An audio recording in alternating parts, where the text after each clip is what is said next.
Hey everyone, welcome back to your favourite channel Magnet Brains. बच्चों, मैं हूं शिप्रा तिवारी और यहाँ पर आपको प्रोवाइड कराया जाता है बिल्कुल फ्री एजुकेशन ताकि आप अपने लाइफ में बहुत अच्छा कुछ कर सकें। सो आज की कहानी जो मुझे सुनानी आप सुनेंगे अपनी शिप्रा मैम की ज़बानी, पीछे लिखे हुए वर्ड्स से और मेरे उधर से आने से आधे से अधिक बच्चों ने ये अंदाज़ा लगा लिया है कि हम कोई एक नया टॉपिक डिस्कस करने वाले हैं। लास्ट क्लास में मैंने नर्वस सिस्टम जो है वो ख़त्म कर दिया था। आज मैं सेंसरी ऑर्गन्स के बारे में आपको पढ़ाऊंगी। लास्ट क्लास में मैंने आपको नर्वस सिस्टम के बहुत सी मिसलेनियस चीज़ें बताई थी और कुछ डिजीजेस बताई थी, जिसमें मैंने आपको बताया मेनिंजाइटिस, बॉट्यूलिनम, फिर पार्किंसंस, हंटिंगटन कोरिया, अल्जाइमर, बहुत सारी डिजीज़ेस के बारे में हमने डिस्कस किया था। मैं ये उम्मीद कर रही हूँ कि जो मैंने आपको समझाया वो अच्छे से आपको समझ में आया। अगर कुछ ना समझ में आए प्लीज़ लेट मी नो, मैं आपके डाउट्स को सॉल्व करूँगी। लास्ट क्लास में या कुछ जो आपका पेरिफेरल नर्वस सिस्टम वाला लेक्चर था उसमें किसी बच्चे ने मुझसे डाउट पूछा था कि मैम व्हाट इज़ द डायएन्सेफेलॉन।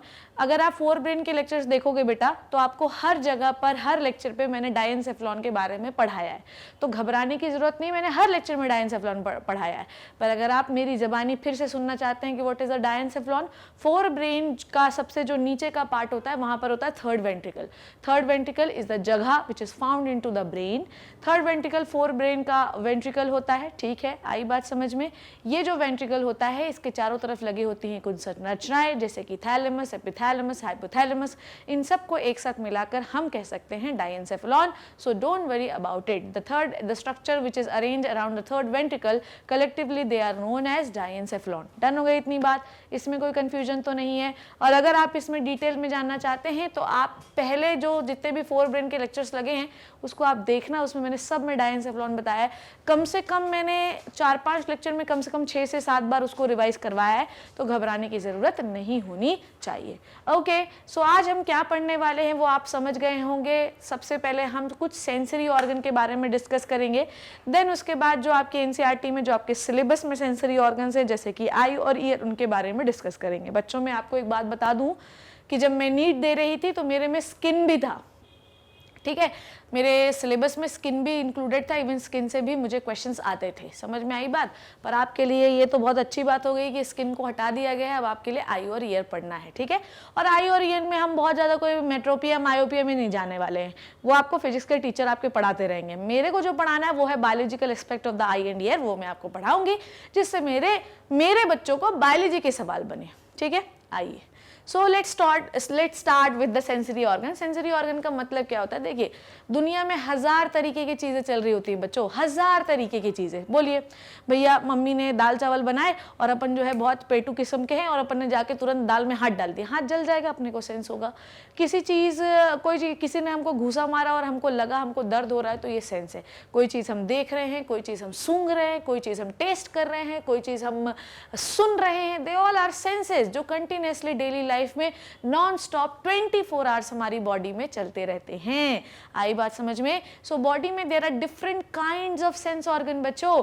आई हो गया, ईयर हो गया, आपका टंग हो गया, आपकी स्किन हो गई, बहुत सारे सेंसरी ऑर्गन्स हमारे बॉडी में होते हैं जो अलग अलग प्रकार के सेंसेस को हमारी बॉडी में पहुंचाते हैं। बेटा, ये सेंसेस जाते कहाँ से हैं? अगर मैंने बोला आज मुझे गुलाब जामुन खाना है, ठीक है, तो मैं गुलाब जामुन और नॉर्मल जामुन में कैसे अंतर करूंगी कि ये गुलाब जामुन है और ये जामुन है? मैं उसे टेस्ट करूंगी। मेरे सेंट्रल नर्वस सिस्टम की मेमोरी में स्टोर है कि गुलाब जामुन का टेस्ट ये होता है और जामुन का टेस्ट ये होता है। बचपन में जब पहली बार आपको गुलाब जामुन टेस्ट कराया जाता है तो आपके सेंट्रल नर्वस सिस्टम में वो इन्फॉर्मेशन स्टोर नहीं होती। हिप्पोकैम्पस लोब के बारे में पढ़ा ना हम लोगों ने कि शॉर्ट टर्म मेमोरी को या लॉन्ग टर्म मेमोरी में कन्वर्ट होता है। तो जब हम छोटा बच्चा होता है और बड़ी शरारत करता है तब हमको गुलाब जामुन का टेस्ट या जामुन का टेस्ट पता नहीं होता। पर समय के साथ जैसे जैसे हम लोग बड़े होते जाते हैं और आपकी मम्मियाँ जो है नए नए फूड्स को आपको टेस्ट कराती हैं, ठीक है, नए नए जो है आपने देखा होगा कि पहले मम्मियाँ दाल चावल पीस पीस के पिलाती हैं, फिर सेब का हलवा खिलाती हैं और सूजी का हलवा खिलाती हैं।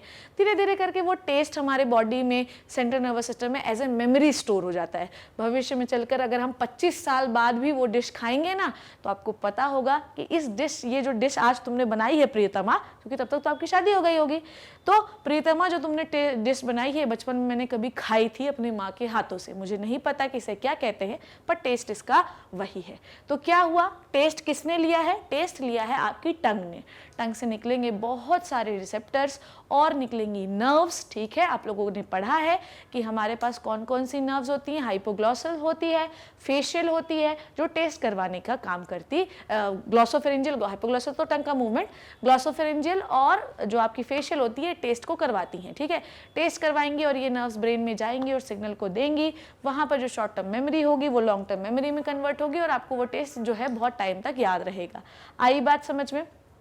अब होता क्या है कि इस तरीके से हम डिटेक्ट कर पाते हैं कि गुलाब जामुन है, ये जामुन है। भविष्य में हमको कभी कोई जामुन मुंह में ठूस देगा तो हम ये नहीं बोलेंगे कि क्या गुलाब जामुन खिलाया है, पागल हैं क्या अपन? नहीं, समझ में आई बात? बहुत सारे टेस्ट ऐसे होते हैं जिनको हम खा लेते हैं और हम भूल जाते हैं, पर अगर कभी हम बहुत टाइम के बाद उसे खाते हैं तो कहीं ना कहीं अपने अनकॉन्शियस माइंड में ये रहता है कि ये डिश मैंने कहीं खाई है पर मुझे ये याद नहीं आ रहा कि टेस्ट मुझे किसके जैसा लग रहा है, पर फिर भी आपके ब्रेन में इंफॉर्मेशन स्टोर रहती है। आप उतनी करेक्ट ना रहे पर होती ज़रूर है। आ गई बात समझ में? ऐसे ही हम कोई चीज़ किसी बंदे को देख लेते हैं तो हमें याद नहीं आता, पर हमें ऐसा लगता है ना कि इसको कहीं देखा है हमने, ऐसा लग रहा है कि इसको कहीं देखा है हमने। ठीक है, इसी तरीके से हम किसी का नाम सुन ले तो ऐसा नाम सुना सुना सा लगता है। It's all about the sense organ. All the sense organ have their sensory receptor and sensory receptor के नीचे होती हैं सेंसरी नर्व्स जो सेंस को लेकर जाती हैं सेंट्रल नर्वस सिस्टम में। सेंट्रल नर्वस सिस्टम में डिसीजन होता है और मेमोरी कन्वर्ट होती है। डिसीजन वापस आता है और उसके प्रति आप रिस्पॉन्ड करते हैं और वही जो सेंस गया है उसकी एज अ कॉपी बनकर आपके मेमोरी सेंटर हिपोकैम्पस में स्टोर हो जाती है। समझ में आ गई बात? बहुत इंटरेस्टिंग चीज़ है बच्चों। दुनिया में अगर आपको सेंस ऑर्गन्स नहीं है, तुम सोचो कितना मिजरेबल है लाइफ। अगर कोई सुन नहीं सकता, अगर कोई देख नहीं सकता, अगर कोई बोल नहीं सकता, इसका मतलब ये है कि उन्हें उन चीज़ों का सेंस नहीं होता। मे बी देखो, आँख पे डिफेक्ट होना से विजन खराब हो जाएगा ज़रूरी नहीं है। There are an number of defects into the eyes जिससे आपका ब्लाइंडनेस हो जाता है। कॉर्नियल डिफेक्ट है, रेटिनल डिफेक्ट है, ऑप्टिक नर्व डिफेक्ट है, बहुत सारे डिफेक्ट होते हैं जिससे ब्लाइंडनेस हो जाती है। सिर्फ ये नहीं बोलना कि आँख खराब है, नर्व खराब हो गई तो क्या कर लोगे। तो सेंस ऑर्गन्स जो होते हैं ये हमारे डेली लाइफ में बहुत सारे स्टिमुलस या सेंस को परसीव करने के लिए बहुत ज़्यादा ज़रूरी होते हैं।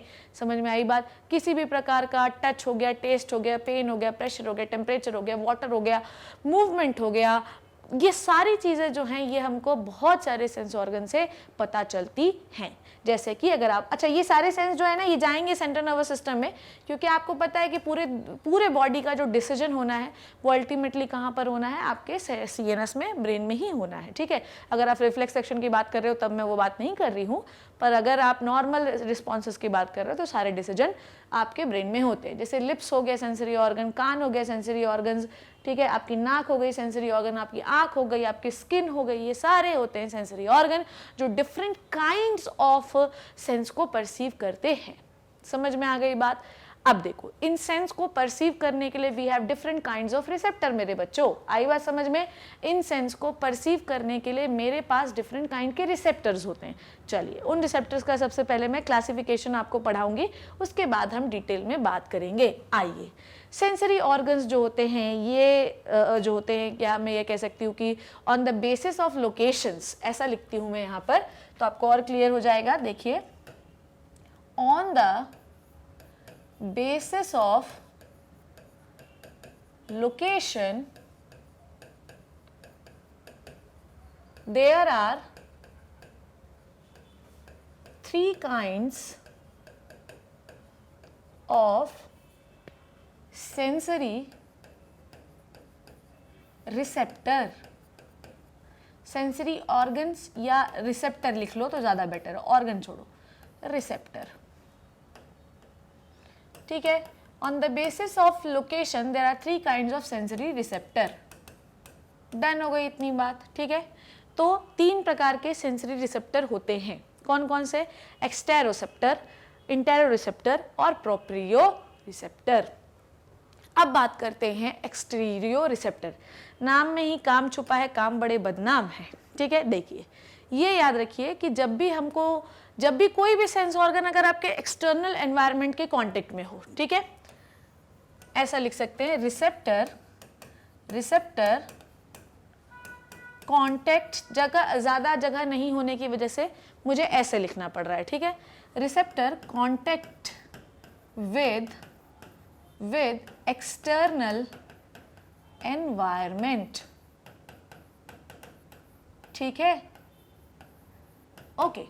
जो रिसेप्टर आपके एक्सटर्नल एनवायरनमेंट के कांटेक्ट में होते हैं, ठीक है, जिनको मतलब सीधे वातावरण के कांटेक्ट में कौन कौन सा होगा मुझे बताओ। सबसे पहले कौन होगा, तुमने बोला शिप्रा, तो बाहर से आवाज आ रही है तो आपका कान के रिसेप्टर कांटेक्ट में है, तो एक्सटीरियर रिसेप्टर किसके पास होते हैं, ईयर के पास। आपने किसी गुलाब जामुन को देखा, सुबह से मैं गुलाब जामुन कर रही हूँ और इतने बार गुलाब जामुन बोल दिया है कि मेरे को गुलाब जामुन खाने का मन करने लगा, ठीक है।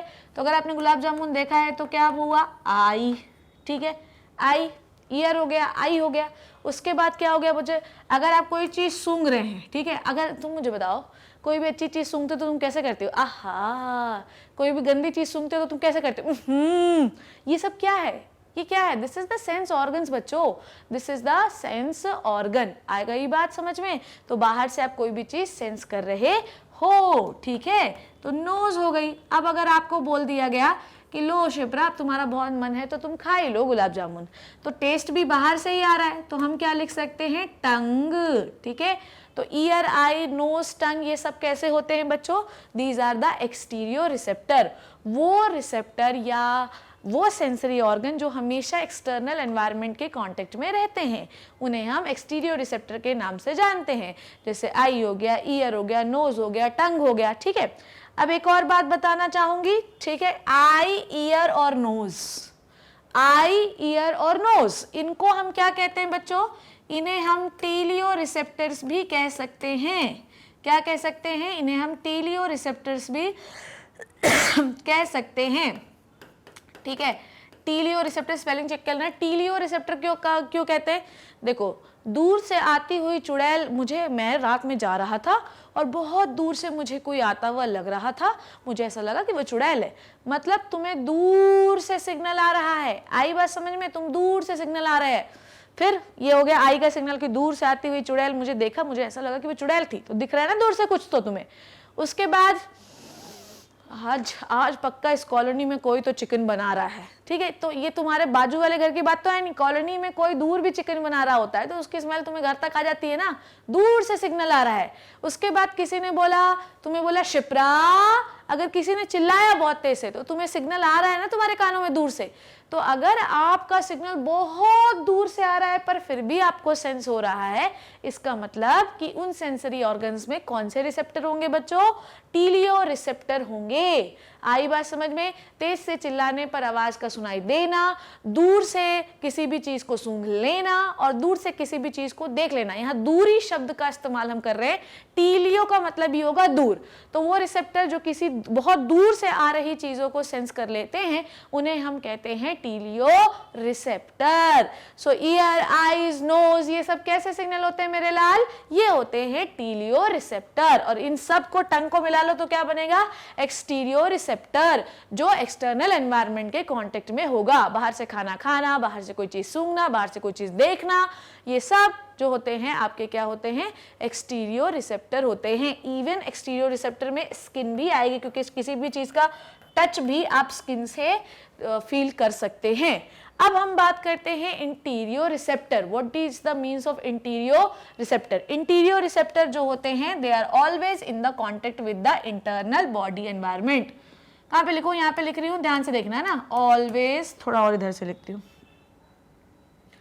Always in the contact with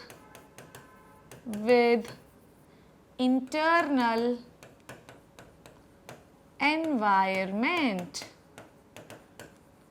आई बात समझ में? क्या बोला मैंने?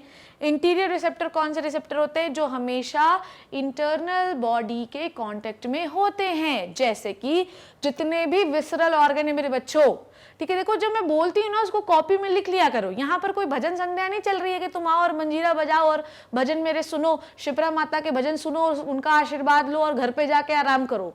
यहाँ पर एक प्रॉपर लेक्चर चल रहा है, उसको अपने कॉपी में एज इट इज आपको लिखना चाहिए, ताकि जब आप रिविजन करने बैठे तो आपको पता होना चाहिए कि शिप्रा मैम ने इसमें कौन सा डायलॉग मारा था और डायलॉग से आपको चीजें याद होंगी।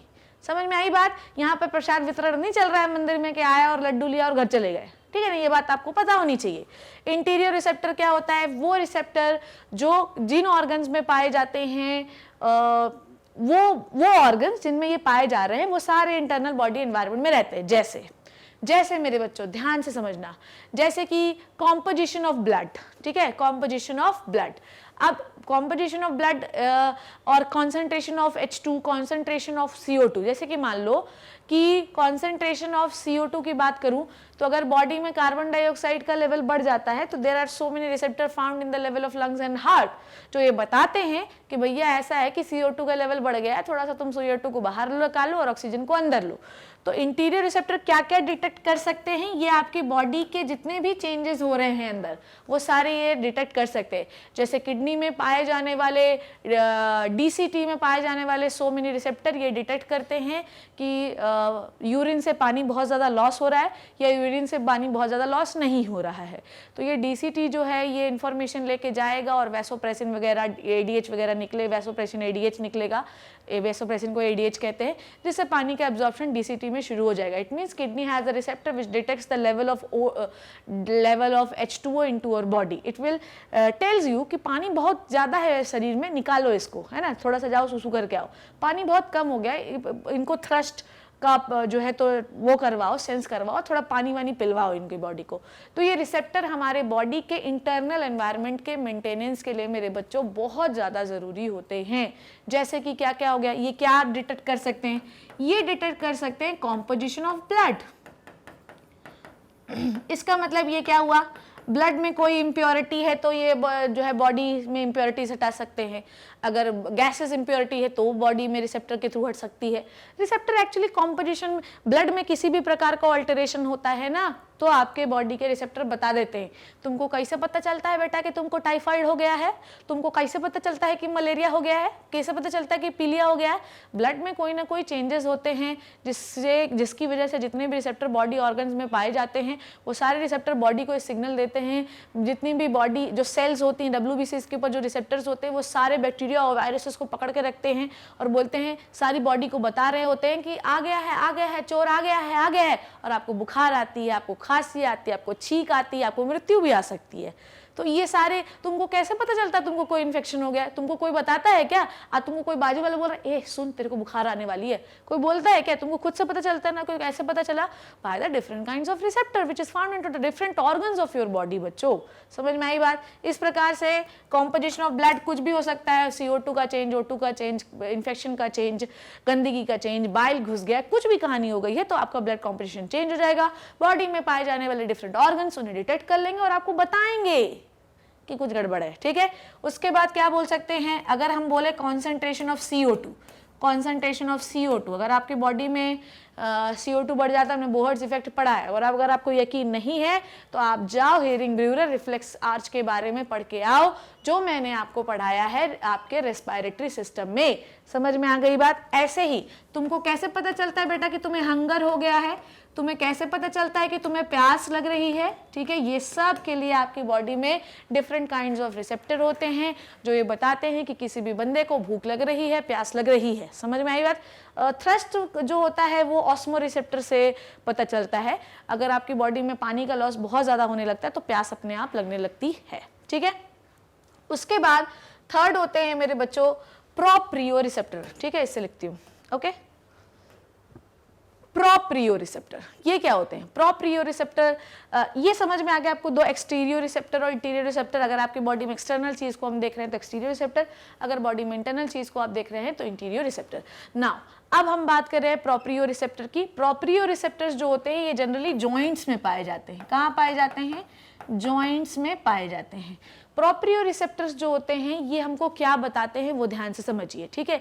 ये सेंसरी ऑर्गन्स जो होते हैं ये जॉइंट्स में पाए जाते हैं। किसी भी प्रकार का बॉडी पोस्चर चेंज हो जाना, ठीक है, किसी भी प्रकार से बॉडी को बैलेंस करना, किसी भी प्रकार के बॉडी में टेंशन आना, किसी भी प्रकार का बॉडी में प्रेशर आना। तुम्हें अगर मान लो किसी ने एक चाटा धर दिया, नहीं तुम किसी से लड़के आए और एक बैट लेके आए और तुम्हारे घुटने उसने तोड़ दिया, है ना, तो तुम घुटना टूट गया, तुम्हें कैसे पता चला? अचानक से एक ऐसा भयंकर दर्द हुआ कि कान से धुआं आने लगा, ऐसा भयंकर दर्द हुआ कि भयंकर पसीना आने लगा। जब घर गए तो अपन जो है बुखार आने लगा, तो अपन को समझ में आया कि भैया ऐसा है कि अपने जो टेंडन लिगामेंट है ये सब टूट टाट गए हैं। तो ये कैसे पता चल रहा है? सेंसरी ऑर्गन से। तो ये जो प्रोप्रियो रिसेप्टर्स होते हैं ये हमेशा जॉइंट्स में पाए जाते हैं।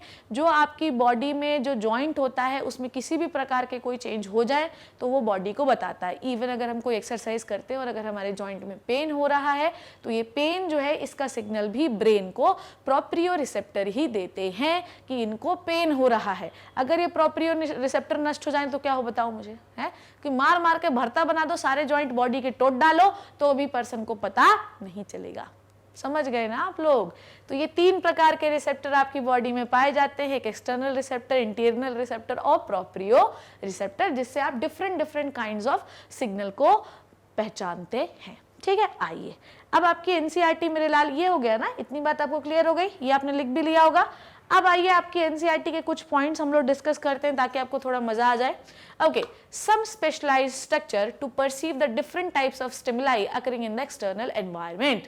ठीक है, ओके, हमारी बॉडी में बहुत सारे ऐसे स्टिमुलाई होते हैं जो एक्सटर्नल एनवायरनमेंट में प्लस इंटरनल एनवायरनमेंट में प्रेजेंट होते हैं।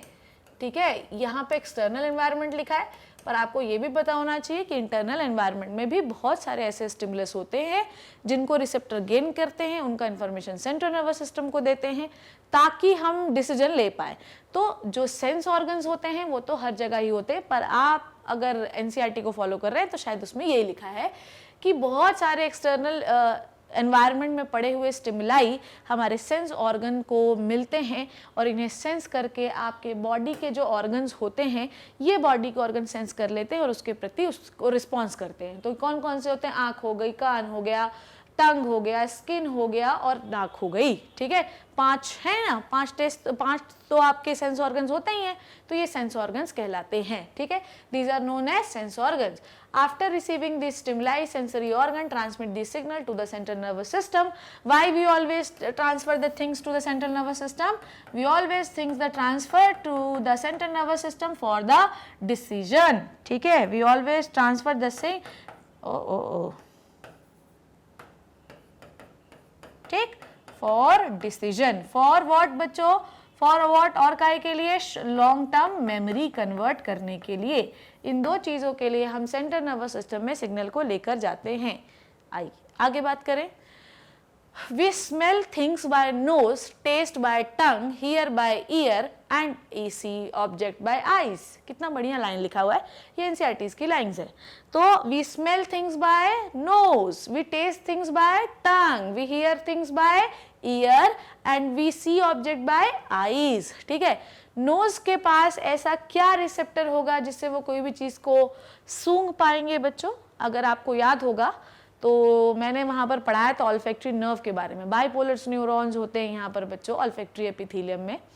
यहाँ पर जो ऑल्फैक्टरी एपिथेलियम होते हैं वहाँ पे ऑल्फैक्टरी रिसेप्टर्स होते हैं। ऑल्फैक्टरी रिसेप्टर सबसे पहले द टाइप ऑफ स्मेल को डिटेक्ट करते हैं, उसके बाद वो सिग्नल जो है वो बाइपोलर न्यूरॉन को देते हैं। ठीक है, ओके, आई बात समझ में? तो यहाँ पर ये जो आपको ऑल्फैक्टरी एपिथेलियम दिख रहा है, ठीक है, यहाँ पर रिसेप्टर होंगे, बाइपोलर न्यूरॉन होंगे और ये सीधे जाकर जो है ऊपर की ओर सेंट्रल नर्वस सिस्टम की ओर सिग्नल देंगे।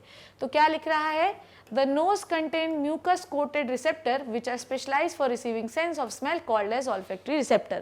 ठीक है, तो यहाँ पर होते हैं आपके olfactory receptor। तो आप कोई भी चीज़ सूंघते हो तो सबसे पहले रिसेप्टर को पता चलेगा, फिर बाइपोलर न्यूरॉन जो है वो बाइपोलर न्यूरॉन जो है सिग्नल को लेकर सीधे सेंट्रल नर्वस सिस्टम में जाएगा। सो olfactory receptor जो होते हैं which is present into the nasal chamber। आइए, These are made up of olfactory receptor, कहाँ पे made up of olfactory epithelium. There are 3 kinds of cells present into the body, into the nervous system जो smell की sense को detect करती है, जैसे कि the neurons of olfactory epithelium extended from the outside environment directly into the pair of broad bean-sized organ called as olfactory bulb. ठीक है, ये बोल रहा है कि जब हम एक्सटर्नल एनवायरनमेंट से सेंस लेते हैं, देखो यहाँ से अपन ने सेंस लिया, बाइपोलर न्यूरॉन है ना, तो यहाँ पर अपन ने सेंस लिया, यहाँ पर ये न्यूरॉन पड़े, न्यूरॉन ने सिग्नल किसको दिया, ऑल्फैक्टरी बल्ब को सिग्नल दिया। ऑल्फैक्टरी बल्ब जो है उसके बाद बाइपोलर न्यूरॉन है तो एक एंड इधर होगा और एक एंड इधर होगा, तो उसके बाद इन्होंने सेंस किसको दे दिया, सेंट्रल नर्वस सिस्टम को दे दिया। समझ गए आप क्या बोला मैंने? तो आपके यहाँ पर होंगे ऑल्फैक्टरी रिसेप्टर्स, ये रिसेप्टर सिग्नल को गेन करेंगे, न्यूरॉन को देंगे, ऑल्फैक्टरी बल्ब में जाएगा और सीएनएस में जाएगा। ठीक है, now so the neurons of, ये कहानी क्लियर हो गई सबको, और ये कहाँ पर जाएगा, लिम्बिक सिस्टम में जाएगा। लिम्बिक सिस्टम मतलब what is the limbic system, पढ़ाया मैंने आप लोगों को है, थोड़ा ध्यान दिया करो कि लिम्बिक सिस्टम में क्या पढ़ा है। अगर आपको पता करना है आपको वहां पर पढ़ा रखा है मैंने लिम्बिक सिस्टम के बारे में। आइए ओके नाउ अब देखते हैं क्या what is the limbic system, ये मैंने आपको क्लियर कर दिया, इसमें कोई कंफ्यूजन तो नहीं है अभी तक। अब देखो बेटा, लिम्बिक सिस्टम में मैंने आपको पढ़ाया था कि जो भी बेसल न्यूक्लियाइज होते हैं with your hypothalamus they make the limbic system. Limbic system में हमने कौन कौन से बेसल न्यूक्लियाइड डिस्कस किए थे?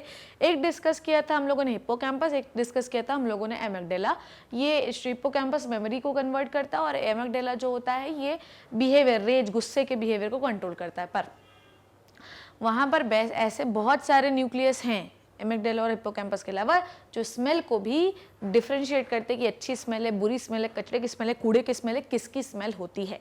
तो हम बाइपोलर न्यूरॉन से लेकर जाएंगे लिम्बिक सिस्टम में और वो डिसाइड करेगा कि ये स्मेल कैसी है। आइए आगे देखते हैं। नेक्स्ट सेंस ऑर्गन कौन सा है?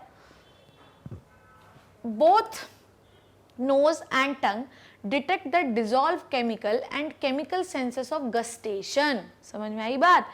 जो भी खाने में शक्कर, नमक, मिर्ची ये सब चीज़ें प्रेजेंट होती हैं, इसका सेंसेशन कौन देता है? आपकी टंग देती है, या उसे सूंघ कर भी हम पता लगा सकते हैं कि ये जो डिश है इसमें क्या क्या चीज़ें मिली हुई हैं। और ये दोनों चीज़ें जो हैं ये इंटर रिलेटेड होती हैं, इसीलिए हमेशा जब हम किसी भी चीज़ को खाते हैं मेरे बच्चों तो उसको क्या करते हैं हम लोग, ऐसे करके सूंघते हैं, देन वी विल टेस्ट। तो सूंघ कर हम ये पता लगा लेते हैं कि डिश कौन सी है, हमारे खाने लायक है या नहीं है, उसके बाद हम उसका टेस्ट लेते हैं। टंग जो होता है उसमें टेस्ट बर्ड्स होती हैं और ये टेस्ट बर्ड्स जो होती हैं these are the taste receptor, जो कि टेस्ट को पता लगाती हैं। These are the different kinds of taste जो हमें अलग अलग पार्ट से पता लगते हैं। ठीक है, आई बात समझ में? तो gustatory receptor which is present in to the taste buds of the tongue, they will detect which type of taste is coming from the external environment. आइए, which taste of the food or sip of drink can be integrated with a differential input from the taste buds and complex flavor is perceived। ठीक है, तो ये बात यहाँ पर जो हमारे टेस्ट बर्ड्स होते हैं वो अलग अलग, आपने देखा होगा कि डिफरेंट, मैंने आपको डाइजेस्टिव सिस्टम में टंग का बहुत ही डिटेल स्ट्रक्चर पढ़ाया है। मैंने उसमें बताया था कि टंग के पास बहुत सारे क्या होते हैं, रिसेप्टर्स होते हैं। ये जो रिसेप्टर्स होते हैं बेसिकली ये क्या करते हैं, ये रिसेप्टर्स जो होते हैं ये अलग अलग टाइप का टेस्ट हमको डिटेक्ट करवाते हैं। समझ में आ गई बात? उसके बाद यहाँ पर डिफरेंट का, इसीलिए हम कोई भी चीज़, बहुत सारी चीज़ें एक साथ खा लेते हैं, खट्टा, मीठा, तीखा, नमकीन, सब कुछ खा लेते हैं, पर हमारा ब्रेन हर टेस्ट को अलग अलग डिफरेंशिएट कर सकता है, because we have different kinds of taste receptor into our tongue. तो अलग अलग सिग्नल लेके जा रहे हैं, अलग अलग टाइप का डिसीजन हो रहा है, तो हम अलग अलग प्रकार के डिसीजन आपका ब्रेन ले लेके दिखा रहा है कि ऐसा है कि ये जो चीज़ खा रहे हैं, 3-4 चीज़ें एक साथ, ये एक्चुअली ये है। ठीक है, तो हम लोग बहुत सारी चीज़ें एक साथ भी खा लेंगे तो भी हमारा ब्रेन कंफ्यूज नहीं होता, क्योंकि हर रिसेप्टर के पास से अलग अलग इन्फॉर्मेशन जाती है और ब्रेन तो एक समय पर कितने सारे डिसीजन ले सकता है। आइए, सो बच्चों मेनली तो अभी हम लोगों ने क्या क्या डिस्कस कर लिया, नाक से कैसा होता है, टंग से कैसा होता है, ऐसे ही स्किन में भी बहुत सारे रिसेप्टर होते हैं जो बहुत सारी चीज़ों को पता लगाते हैं, जैसे कि टच हो गया, पेन हो गया, प्रेशर हो गया, बहुत सारी चीज़ों को। पर आज जो हमारी कहानी है, जो हमें डिस्कस करनी है डिटेल में, वो है अपनी आईज़। ठीक है, आईज़ जो होता है इसे हम फोटो रिसेप्टर के नाम से भी जानते हैं। आई बात समझ में? आईज़ को हम और क्या कहते हैं? आईज़ को हम फोटो रिसेप्टर भी कह सकते हैं। समझ में आई बात? आईज को हम फोटो रिसेप्टर के नाम से भी जानते हैं, क्योंकि जिससे फोटो खींचते हैं, ठीक है, तो उसी प्रकार से हम आईज को कह सकते हैं कि हमारा कैमरा है, ये हमारी सारी चीज़ें फोटो खींचता रहता है। सो आईज को हम फोटो रिसेप्टर भी कहते हैं। समझ में आई बात? ये आँख जो होता है ये बहुत सारे सिग्नल को परसीव करता है। हम किसी भी चीज़ को देख पा रहे हैं, ये क्यों देख पा रहे हैं? सिर्फ और सिर्फ आँख की वजह से। ठीक है, ये जो स्ट्रक्चर आपका आपको दिख रहा है आँख का, ये पूरा स्ट्रक्चर जो होता है इसे हम आई बॉल कहते हैं। ये पूरा स्ट्रक्चर जो आपको दिख रहा है बच्चों, इसे हम आई बॉल के नाम से जानते हैं। पर आपको पता होना चाहिए कि अगर हम आई को 4 भागों में डिवाइड करें तो 1/3 हिस्सा ही बाहर रहता है, बाकी उसका पूरा हिस्सा जितना बचा हुआ है वो सारा अंदर का 1/4 हिस्सा बाहर रहता है और 3/4 हिस्सा अंदर रहता है। इसीलिए हमको बाहर से दिखने में स्ट्रक्चर आई का फ्लैट दिखता है, पर एक्चुअली वो फ्लैट नहीं होता, वो बिल्कुल ऐसा राउंड होता है और इसीलिए हम इसे आई बॉल कहते हैं। वाई द शेप ऑफ, अच्छा ऐसा है कि उसका शेप बॉल से जाके फ्लैट हो जाए, पर ऐसा नहीं होता। आई में डिफरेंट काइंड्स ऑफ मसल्स होती हैं और ये different kinds of muscle I का शेप मेंटेन करने का काम करती हैं। समझ में आई बात? So different kinds of muscle present into the eyes, they maintain the shape of eyeball. Different types of liquid present into the eyeball जो शेप को मेंटेन करते हैं। अब हम लोग बात करते हैं प्रोटेक्टिव लेयर्स की। Different kinds of protective layers present into our eyes जो प्रोटेक्ट करने का काम करती हैं, पर उससे पहले हमको इसके बारे में कुछ डिटेल से बात करनी होगी। सो आपको मैं ये स्ट्रक्चर वापस भी बाद में लेके आऊँगी, तो घबराना नहीं, क्योंकि ये स्ट्रक्चर हमें बार बार इस्तेमाल में आएगा, ठीक है। सो आई फोटो रिसेप्टर होता है आई के अंदर। आई किस में घुसा हुआ होता है बच्चों? स्कल में एक आई ऑर्बिट होता है, ठीक है। ये जो स्कल होता है ना, यहाँ पर ये पूरा एक आई ऑर्बिट है जिसके अंदर आपकी आँख घुसी हुई होती है, ठीक है। आइए देखते हैं, कितना बढ़िया लगा हुआ है, देखो देखो, this is the structure of eye ball बच्चों। ये बहुत स्ट्रक्चर काम का है, अभी अपन को काम में आएगा, ठीक है। ये एक फोटो सेंसिटिव ऑर्गन होता है, ठीक है। कैसा होता है? फोटो सेंसिटिव ऑर्गन होता है। किसी भी प्रकार के लाइट का सेंसेशन जो बाहर से आ रहा है, जिसे हम देख रहे हैं, लाइट कम है, ज़्यादा है, कलर कैसा है, डिज़ाइन कैसा है, पैटर्न कैसा है, उसे कौन डिटेक्ट करता है? आई डिटेक्ट करती है। आई का स्ट्रक्चर जो होता है वो बॉल जैसा होता है, इसलिए हम उसे आई बॉल कह देते हैं। और ये ह्यूमन स्कल के आई के सॉकेट में धसी हुई होती है, जिसे हम आई ऑर्बिट के नाम से जानते हैं। समझ में आ गई बात? अगर मैंने तो आपको 4 हिस्से में डिवाइड किया, पर अगर हम उसे 5 हिस्से में डिवाइड कर रहे हैं तो उसका सिर्फ एक ही भाग बाहर की ओर रहता है, बाकी चारों भाग अंदर की ओर रहते हैं। सो 1/5 हिस्सा ऑफ द आई जो होता है ये हमें बाहर से दिखता है, जबकि 4/5 हिस्सा ये आंख के अंदर होता है। तो बच्चों अब हम आगे की कहानी क्या देख रहे हैं कि पार्ट्स ऑफ आईज जो हमें प्रोटेक्ट करके रखते हैं। There are different kinds of structure बच्चों जो हमें प्रोटेक्ट करके रखते हैं। चलो उसके बारे में मैं देखती हूँ, दिखाती हूँ। चलो आइए, structure which protect our eyes, ठीक है। हम उन स्ट्रक्चर्स के बारे में बात करेंगे जो हमारी आईज को प्रोटेक्ट करने का काम करते हैं। आ गई बात समझ में? जैसे सबसे पहले हम किसकी बात करते हैं बच्चों? आईब्रो, ठीक है। आईब्रोज जो होते हैं, हमको कभी आपने सोचा कि आईब्रोज हमें क्यों दिए भगवान ने? हमें आईब्रोज हमारी आईज को प्रोटेक्ट करने के लिए दिए कि किसी भी प्रकार की गंदगी यहाँ अगर आए तो वो आईब्रोज में चिपक जाए, आँख के अंदर ना घुसे। समझ में आई बात? कोई डस्ट हो गया, ज़्यादा बारिश हो गई, तो ये जो आईब्रोज होते हैं ना, ये क्या कर लेते हैं कि वो पार्टिकल्स को पकड़ लेते हैं और गंदगी आपके आँखों में नहीं घुसती, ठीक है। उसके बाद क्या होते हैं? आई लैशेस, ठीक है। या यहाँ पर अगर आप देखो तो आईलिड्स, आई लैशेस में आईलिड्स और आई लैशेस दोनों लिख सकते हैं। पहले आईलिड्स लिख लेते हैं, आईलिड्स, ठीक है, या आई लैशेस। समझ में आई बात? अब आईलिड्स और आई लैशेस जो होते हैं, जैसे कि मान लो कोई गंदगी घुसी तो अपन कंटिन्यूसली ऐसे ऐसे पलक झपकते रहते हैं, देखो ऐसे ऐसे पलक झपकते रहते हैं, तो जो भी गंदगी होती है उसकी सफाई होती जाती है। समझ गए? अब बताओ कौन सा आईलिड मूवेबल होता है? देखो ऑब्जर्व करो कौन सा आईलिड मूवेबल होता है। ऊपर वाली पलक झपकती कि नीचे वाली है? आपको पता होना चाहिए कि जो ऊपर वाली होती है ये मूवेबल होती है, ये देखो, और नीचे वाली मूवेबल नहीं होती है। समझ गए? सो आई लैशेस और आईलिड्स जो होती हैं ये क्या करती? गंदगी को साफ करने का काम करती रहती हैं, ठीक है। उसके बाद थर्ड नंबर पे क्या हो गया? First is eyebrow, second is the eyelid, ठीक है। और तीसरे नंबर पे हम किसकी बात कर रहे हैं वो ध्यान से देखो।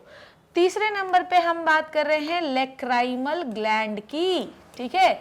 Lacrimal gland. लेक्राइमल ग्लैंड जो होती है क्या निकालती हैं बच्चों? लेक्राइमल ग्लैंड निकालती हैं टीयर्स। लेक्राइमल ग्लैंड क्या निकालती हैं बच्चों? टीयर्स निकालने का काम करती हैं। अगर आप देखो, मैं एक्चुअली मेरे को चश्मा उतारना पड़ेगा तभी आपको लोकेशन समझ में आएगी। लेक्राइमल ग्लैंड जो होती है वो यहाँ होती है। लेक्राइमल ग्लैंड यहाँ पर जाकर यहाँ ओपन होंगी और आपके आंसू निकलेंगे। समझ में आ गई बात? लेक्राइमल ग्लैंड की जो आंसू निकलते हैं तो आंसू में क्या होता है?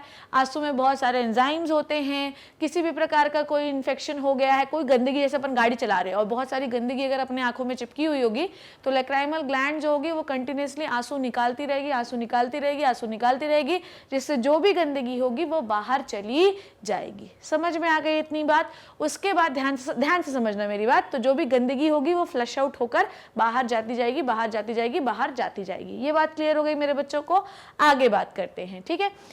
लेक्राइमल ग्लैंड का एक ओपनिंग यहाँ है तो दूसरा ओपनिंग नाक में। इसीलिए जब लोग कहते हैं कि रो रहा है तो तुम नाक से भी रो रहा है क्या, तो एक्चुअली लेक्राइमल ग्लैंड की दो ओपनिंग्स होती है, एक यहाँ होती है और एक यहाँ होती है, ठीक है। तो यहाँ ग्लैंड होती है, यहाँ ओपनिंग होती है, यहाँ ओपनिंग होती है, इसलिए जब आदमी रोता है तो नाक भी बहने लगती है, ठीक है। आइए उसके बाद फोर्थ स्ट्रक्चर जो है वो आपको देखना है। Fourth structure is the third eyelid, ठीक है, थर्ड आईलिड। और इसके लिए मुझे एक स्ट्रक्चर की जरूरत पड़ेगी, वो मैं आपको दिखाना चाहती हूँ। ध्यान से देखो, अगर आपको ये वाला पार्ट दिख रहा हो, ये वाला पार्ट हल्का डार्क रेड कलर का इस जगह पे दिखता है, आपको पता है इसको कहते हैं थर्ड आईलिड, ठीक है। थर्ड आईलिड ये पूरा ऐसा कवर करके रखता है आंख को। हालांकि ये जो थर्ड आईलिड होता है ये ह्यूमन बीइंग में एक्टिव नहीं रहता है, it is the vestigial. Third eyelid को हम निक्टिटेटिंग मेम्ब्रेन कहते हैं। समझ में आई बात? Nictitating membrane. निक्टिटेटिंग मेम्ब्रेन जो होती है वो ह्यूमंस में होती तो है, पर ये ह्यूमंस में वेस्टिजियल है, ये आपको पता होना चाहिए। ह्यूमन में क्या होती है मेरे बच्चों? ह्यूमन में वेस्टिजियल होती है, ये बात आपको पता होनी चाहिए। ह्यूमंस में कैसी होती है? वेस्टिजियल मानी जाती है। डन हो गई इतनी बात? आगे देखिए, वेस्टिजियल का मतलब ह्यूमन में होगी पर कोई फंक्शन नहीं होती। एक्चुअली जितने भी बर्ड्स हो गए, मगरमच्छ हो गया, रेप्टाइल्स हो गया, इनमें निक्टिटेटिंग मेम्ब्रेन होती है। तो जब ये पानी वानी में तैरते हैं तो कोई भी गंदगी, सॉल्ट हो गया, वाटर हो गया, कोई भी चीज़ जब आँख में घुसती है तो ऐसे ऐसे ये साफ करती जाती है। ह्यूमन बीइंग में ये एक्टिव नहीं होती है, ठीक है। सो ये स्ट्रक्चर होते हैं जो हमारे आईज को प्रोटेक्ट करने का काम करते हैं। अभी तक क्या क्या सीख लिया हमने? ये सीख लिया कि आई एक फोटो रिसेप्टर होता है। हमने ये सीख लिया कि आईज में डिफरेंट काइंड्स ऑफ स्ट्रक्चर होते हैं। हमने ये सीख लिया कि आई का कुछ आधा, सिर्फ 1/5 हिस्सा ही बाहर होता है, बाकी 4/5 हिस्सा अंदर होता है। आई जो होती है वो कोई फ्लैट स्ट्रक्चर नहीं है, एक बॉल लाइक स्ट्रक्चर होता है।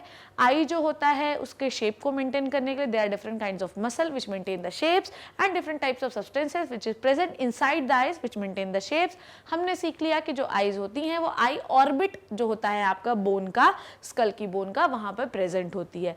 There are different kinds of structure which protects our eyes, जैसे कि आईब्रोज हो गया, जैसे कि आई लैशेस हो गई, जैसे कि आई लिड्स हो गई, ठीक है, जैसे कि टीयर्स हो गया, ठीक है, लेक्राइमल ग्लैंड हो गई। टीयर बहुत सफाई करती है बेटा। टीयर जो होता है बेसिकली अल्कलाइन होता है। टीयर जो होता है उसमें बहुत सारे सॉल्ट वॉल्ट पाए जाते हैं। टीयर जो होता है उसमें बहुत सारी गंदगी को साफ करने की वो होती है, ठीक है। और होती है निक्टिटेटिंग मेम्ब्रेन। निक्टिटेटिंग मेम्ब्रेन भी सफाई करने का बहुत बड़ा रोल प्ले करती है सफाई करने में। आइए आगे की बात देखते हैं, क्या बोल रही हूं मैं। सो यहाँ पर ये कहानी लिखी भी है कि eyelids and eyebrows are responsible for protection. Third eye is also responsible for protection, but vestigial in humans. Lacrimal gland also responsible for protection, but by its tear secretion. Done हो गई इतनी बात? आइए अब हम लोग क्या बात करने वाले हैं? Now we are going to talk about the structure of eyeball in the detail. अब बच्चों हम किस चीज के बारे में बात कर रहे हैं? अब हम बात करेंगे स्ट्रक्चर। बेसिकली आज का जो हमारा कंसर्न ऑफ टॉपिक है विच इज द स्ट्रक्चर, ठीक है। स्ट्रक्चर क्या है, कैसे बना होता है, कितनी लेयर्स होती हैं, क्या काम करती हैं, ये सब बारे में। अभी तो जितनी कहानी थी सब इंट्रोडक्टरी पार्ट था। आइए तो हमने सीख लिया कि आई बॉल के फॉर्म में होती है, आई स्ट्रक्चर कैसा होता है। अब हम क्या सीखने वाले हैं? अब हम सीखने वाले हैं बेसिकली स्ट्रक्चर ऑफ द आई। चलिए देखते हैं स्ट्रक्चर ऑफ द आई क्या है। क्या है स्ट्रक्चर ऑफ आई? ठीक है, देखिए क्या है। अब स्ट्रक्चर ऑफ आई में हमको क्या देखना है कि बेसिकली जो आई होती है वो 3 लेयर से कवर होती है। समझ में आई बात? आई जो होती है, I is covered by 3 layers, ये आपको पता होना चाहिए। I is covered by 3 layers, ठीक है, 3 लेयर से कवर होती है। मैं इस लेयर के बारे में पहले आपको बताती हूँ बनाकर, उसके बाद मैं इसको लिख दूंगी, ठीक है। सो चलिए बना लेते हैं एक आई के बारे में। देखो सबसे पहले ये देखो कि अगर आप अपनी आँख को देखो, मैं आई बॉल वाला स्ट्रक्चर दिखाना चाहूँगी आपको। Look at this. अगर आप इस आँख को देखो तो ये वाइट वाइट आपको कुछ दिखता है? अरे बोलो ना, दिखता है ना। इस लेयर को हम क्या कहते हैं? इस लेयर को हम कहते हैं फाइब्रस लेयर।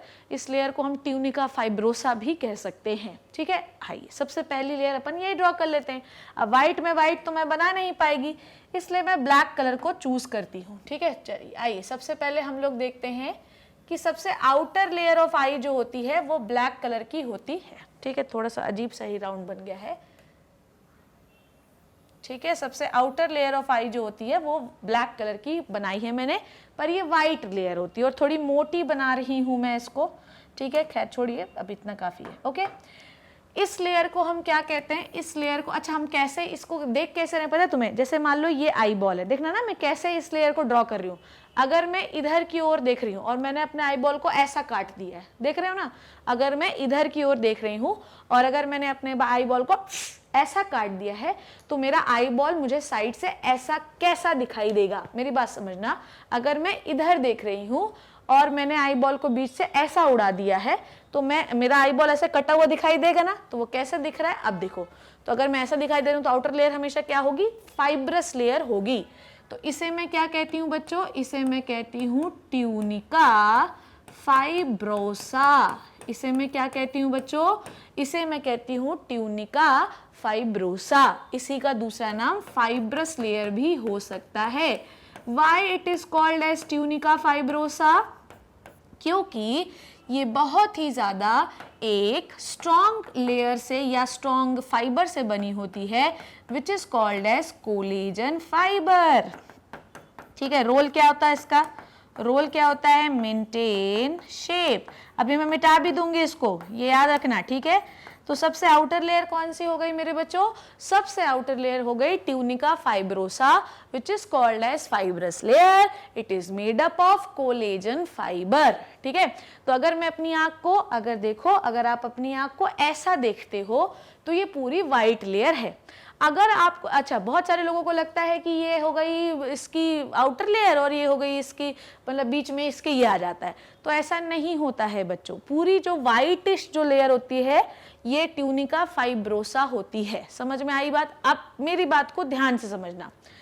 यहाँ पर अभी मैंने अभी आपको क्या बताया कि outer layer is the tunica fibrosa, पर अगर आप पीछे जाएं तो 3 लेयर्स में पहली लेयर अभी हमने डिस्कस की, which is the tunica fibrosa, tunica fibrosa, ठीक है, tunica fibrosa। पर बच्चों यहाँ पर आपको ये देखना है कि ट्यूनिका फाइब्रोसा को बेसिकली हम 2 भागों में डिवाइड करते हैं, ठीक है। एक होता है आपका ट्यूनिका फाइब्रोसा को 2 भागों में डिवाइड करते हैं। एक होता है स्क्लेरा, स्क्लेरा, और एक होता है आपका कॉर्निया, ठीक है। ओके, समझ में आई बात? एक होता है स्क्लेरा और एक होता है कॉर्निया, समझना बात को। तो ये जो आउटर लेयर दिख रही है, अरे यार, ये जो आउटर लेयर आपको दिख रही है, it is the tunica fibrosa, पर इसको हम 2 भागों में डिवाइड करते हैं। एक होता है कॉर्निया और एक होता है स्क्लेरा।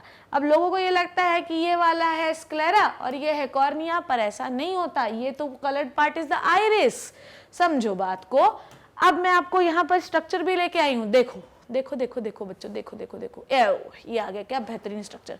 यहाँ से देखो, ये जो व्हाइट पोर्शन आपको दिखाई दे रहा है, दिस इज द स्क्लेरा, ठीक है। ये जो व्हाइट पोर्शन आपको दिखाई दे रहा है, दिस इज द स्क्लेरा। ये जो व्हाइट पोर्शन आपको दिखाई दे रहा है ना, दिस इज द स्क्लेरा। और इसके ऊपर एक चमकती हुई चीज आपको दिखाई दे रही है ना, तो जो स्क्लेरा होता है इस कलर्ड पार्ट के ऊपर जब आता है, ठीक है, सबसे आउटर लेयर है ये, तो ये क्या करता है, ये सबसे आउटर लेयर जब इसके ऊपर से होकर गुजरता है, ठीक है, किसके कलर्ड पार्ट के ऊपर से, तो ये ट्रांसपेरेंट हो जाता है। समझना बात को, ये कलर्ड पार्ट आपको दिखाई दे रहा है। अब ये इसके ऊपर ऐसा, क्योंकि आउटर लेयर है तो पूरे आई को कवर करेगा कि नहीं करेगा, आई बॉल को पूरा कवर करेगा कि नहीं करेगा। तो यहां से जब ये इसको कलर्ड पार्ट को कवर करने वाला रहता है तो ये कैसा हो जाता है, ट्रांसपेरेंट। आई बात समझ में? कैसा हो जाता है मेरे बच्चों? ट्रांसपेरेंट। तो जो व्हाइट वाला पोर्शन है ये है स्क्लेरा, पर जब ये आइरिस के ऊपर से गुजरता है जो कि कलर्ड पार्ट ऑफ द आई होता है, तो ये क्या हो जाता है? तो ये हो जाता है ट्रांसपेरेंट, और इस ट्रांसपेरेंट स्ट्रक्चर को हम कहते हैं कॉर्निया। समझ गए? ये बात आपको पता होनी चाहिए। तो ये क्या हो गया अपना व्हाइट पोर्शन ऑफ द आई, जो कि ट्यूनिका फाइब्रोसा का पार्ट है, उसे मैं क्या कह दूं अभी? स्क्लेरा। ठीक है, अभी मैंने आपको पूरा कॉमन बताया कि इसको आउटर लेयर को क्या कहते हैं, पर मैंने फिर आपको बताया कि इस आउटर लेयर को बेसिकली हम दो भागों में डिवाइड करते हैं, स्क्लेरा एंड कॉर्निया। ठीक है, स्क्लेरा एंड कॉर्निया। ठीक है, आप सब लोग मेरी बात से ध्यान से समझे। अब जहां पर आपका आइरिस होता है, आइरिस के सामने ये कैसे कन्वर्ट हो जाता है बच्चों? एक ट्रांसपेरेंट लेयर में। कौन से कलर से बनाऊं यार? बोलो मुझे। हाँ, इससे बनाती हूँ। चलो, उसके बाद ये एक ट्रांसपेरेंट लेयर में ऐसा कन्वर्ट हो जाता है। इसे मैं क्या कहती हूँ बच्चों? इसे मैं क्या कह देती हूँ? कॉर्निया। तो ये हो गया स्क्लेरा और ये हो गया मेरे बच्चों कॉर्निया। ठीक है, ये हो गया कॉर्निया। ठीक है, अब समझना मेरी बात को। स्क्लेरा किससे बना होगा? व्हाइट फाइब्रस कनेक्टिव टिश्यू से बना होगा। फाइब्रस टिश्यू है तो ऑब्वियसली सारे दोनों पार्टी फाइब्रस टिश्यू से बने होंगे। कॉर्निया के बारे में एक बहुत ही बेहतरीन चीज मैं आपको क्या बताना चाहती हूँ। कॉर्निया के बारे में एक बेहतरीन चीज ये है मेरे बच्चों कि इसमें कोई ब्लड सप्लाई नहीं होती। समझ में आई बात? इसमें कोई भी ब्लड सप्लाई नहीं होती है, तो ब्लड सप्लाई नहीं होती तो न्यूट्रिशन कैसे मिलेगा? ये एक बहुत बड़ा सवाल है कि अगर ब्लड सप्लाई नहीं है तो न्यूट्रिशन कैसे मिलेगा। ठीक है, तो होता ये है कि जब हम बाहर से आंख को देख रहे होते हैं, ध्यान समझना, बहुत मजेदार चीज बता रही हूँ, इस कॉर्निया में कोई ब्लड सप्लाई नहीं होती है। ठीक है, तो होता ये है कि जब हम देख रहे होते हैं तो बाहर से ये डायरेक्टली ऑक्सीजन को ले लेता है, जरूरत ही नहीं है ब्लड सप्लाई की, तो ये बाहर से डायरेक्टली ऑक्सीजन को ले सकता है बेटा। इसीलिए जब हम बहुत देर के बाद सोकर उठते हैं ना तो हमारी आंख रेड रहती है। क्यों रहती है? क्योंकि ये जो कॉर्निया है ये बाहर से ऑक्सीजन ले रहा था, क्योंकि इसके पास कोई ब्लड वेसल ही नहीं है। ब्लड वेसल ही नहीं है तो कैसे ऑक्सीजन लेगा ये? तो ये डायरेक्टली ले लेता है। ठीक है, तो अगर आप बहुत देर तक आंख बंद करके सो जाते हैं और बहुत देर के बाद जब आप उठते हैं तो आपकी आंख रेड इसीलिए होती है क्योंकि इसके पास कोई ब्लड सप्लाई नहीं है, एनवायरमेंट से ऑक्सीजन ले रहा था, अब तुमने इसको एनवायरमेंट के कांटेक्ट से हटा दिया, जिसकी वजह से ये ऑक्सीजन नहीं ले पाया। कॉर्निया जो होता है इसमें कोई ब्लड वेसल नहीं होने की वजह से पूरे आई में जो सबसे सक्सेसफुल ट्रांसप्लांटेशन होता है वो कॉर्निया का ही होता है। तो जिस भी बंदे को कॉर्निया की वजह से ब्लाइंडनेस होती है उसको हम कॉर्नियल ट्रांसप्लांटेशन कराने की सलाह देते हैं। ठीक है, सो ये आपको पहली लेयर क्लियर हो गई, इसमें कोई दिक्कत तो कोई परेशानी तो नहीं है। आइए मेरे बच्चों, अब हम दूसरी लेयर के बारे में डिस्कस करने वाले हैं। ठीक है, दूसरी लेयर को मैं किस कलर से बनाऊं? थोड़ा मोटा बनाती हूं। दूसरी लेयर जो होती है ये होती है वैस्कुलर लेयर। ठीक है, दूसरी लेयर जो होती है बच्चों वो होती है वैस्कुलर लेयर, और ये जो थोड़ा मुझे इधर से ऐसा नहीं बनाना होगा, है ना, ऐसा थोड़ा पतला बनाती हूँ इसको। दूसरी लेयर जो होती है वो होती है वैस्कुलर लेयर। ठीक है, वैस्कुलर लेयर है, इसका मतलब ये है कि कहीं ना कहीं से मतलब ये काफी वैस्कुलर होगी, ब्लड वेसल्स होंगी, इसके पास कोई टेंशन नहीं होना चाहिए। ठीक है, so second layer is our vascular layer. ठीक है, ओके, वैस्कुलर लेयर कहते हैं इसको, हम ट्यूनिका वेस्क्यूलोजा भी कह सकते हैं। ट्यूनिक का मतलब होता है कवर। Okay, tunica vasculosa. ठीक है, अब आप समझिएगा मेरी बात को। ट्यूनिका वेस्क्यूलोजा जो होती है इसमें बहुत सारी ब्लड वेसल्स होती हैं, समझ गए। सेकेंड लेयर जो है अपनी वो है ट्यूनिका वेस्क्यूलोजा, मैं लिखूंगी यहाँ पर। ठीक है, second layer is the tunica vasculosa. ठीक है, ट्यूनिका वेस्क्यूलोजा ये आपकी सेकेंड लेयर है। यहाँ पर बहुत सारी ब्लड वेसल होती हैं, रिच ब्लड सप्लाई होती है बच्चों, रिच ब्लड वेसल्स होती हैं, और साथ में क्या होता है, और होता है melanin pigment. Melanin pigment, melanin pigment की वजह से क्या होता है, यहाँ पर ये जो सेकंड लेयर है यहाँ पर मिलानिन पिगमेंट होता है। मिलानिन पिगमेंट जो होता है ये आपको आई कलर प्रोवाइड करता है। मिलानिन पिगमेंट आपको आई कलर प्रोवाइड करता है। ठीक है, व्हाट क्या प्रोवाइड करेगा बच्चों? ये आपको आई कलर प्रोवाइड करेगा कि आपका हरा है, कि आपका लाल है, कि आपका भूरा है, कि आपका काला है। ठीक है, साथ ही साथ ये क्या करता है वो आप समझिए, it absorbs the extra light, it absorbs the extra light. ठीक है, क्या होता है कि आपने देखा होगा जैसे ज़्यादा, जैसे मान लो कि अगर हम सामने ऐसे खड़े हुए हैं और अगर लाइट सामने से आ रही है तो आपकी जो फोटो होती है वो ब्लर हो जाती है।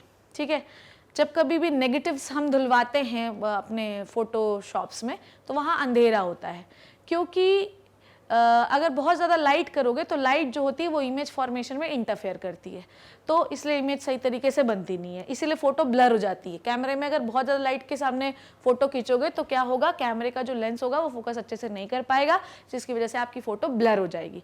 आपका आई भी तो एक कैमरा ही है, तो यहाँ पर जो सेकेंड लेयर होती है यहाँ पे बहुत सारे मिलानिन पिगमेंट होते हैं। और यस, आपने बिल्कुल सही समझा, मिलानिन पिगमेंट वो पिगमेंट होते हैं जो आपकी आंखों को कलर देते हैं। ठीक है, मिलानिन पिगमेंट वो भी पिगमेंट होते हैं जो आपकी स्किन को कलर देते हैं। आ गई बात इतनी समझ में?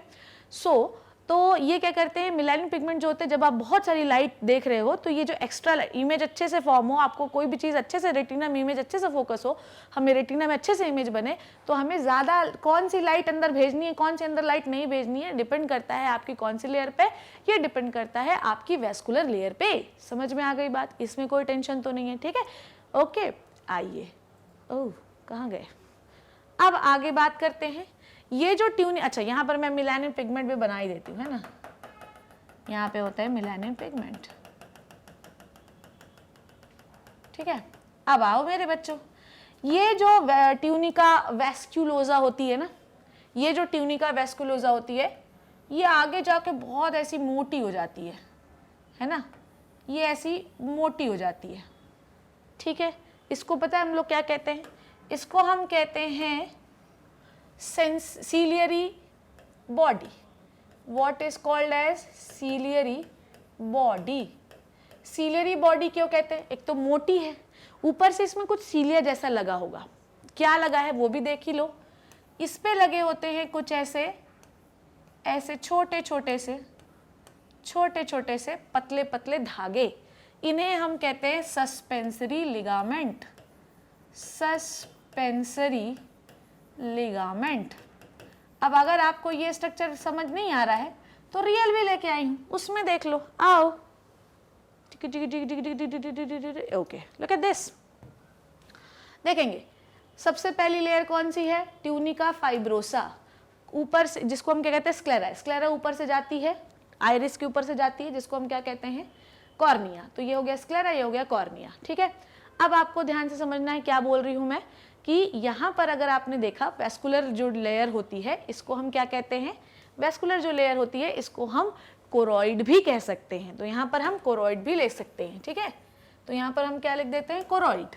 कोरॉइड में ये कौन सी लेयर हो गई, कोरॉइड। कोरॉइड में क्या होता है बच्चों, कोरॉइड में होते हैं बहुत सारे ब्लड वेसल्स, ये याद रखना। ठीक है, ये वेस्कुलर ट्यूनिक का ही पार्ट है। तो यहाँ पर हम ये लिख सकते हैं कि वेस्कुलर ट्यूनिक के 3 पार्ट होंगे, आइरिस, सिलियरी बॉडी और कोरॉइड। यहाँ पे लिख भी देती हूँ, क्लासिफिकेशन भी बना देती हूँ। देखो वेस्कुलर ट्यूनिका वेस्कुलोसा में ये सारी चीजें होंगी। ठीक है, इसके 3 पार्ट होंगे, one is the choroid, second is a ciliary body, third is what, third is iris. समझ में आ गई बात, थर्ड इज आइरिस। डन। अब देखो, आओ इधर, क्या क्या बोला ये समझ गए, फाइब्रस ट्यूनिक, वेस्कुलर ट्यूनिक और रेटिना। रेटिना को हम नर्वस ट्यूनिक भी कहते हैं या ट्यूनिका नर्वोसा भी कहते हैं, कोई टेंशन नहीं होना। फाइब्रस ट्यूनिक के 2 पार्ट समझे आपने, आउटर साइड से जो कवर करते हैं इसको कहते हैं स्क्लेरा, पर जब वो आइरिस के सामने से गुजरेगी तो वो ट्रांसपेरेंट हो जाएगी, which is called as cornea. Vascular tunic के 3 पार्ट होते हैं। 3 पार्ट कौन कौन से हैं? 3 पार्ट हैं अपने दैट कोरॉइड। कोरॉइड कौन सी लेयर है, जो कि सबसे अंदर वाली लेयर जिसमें सबसे अधिक ब्लड वेसल्स होती हैं।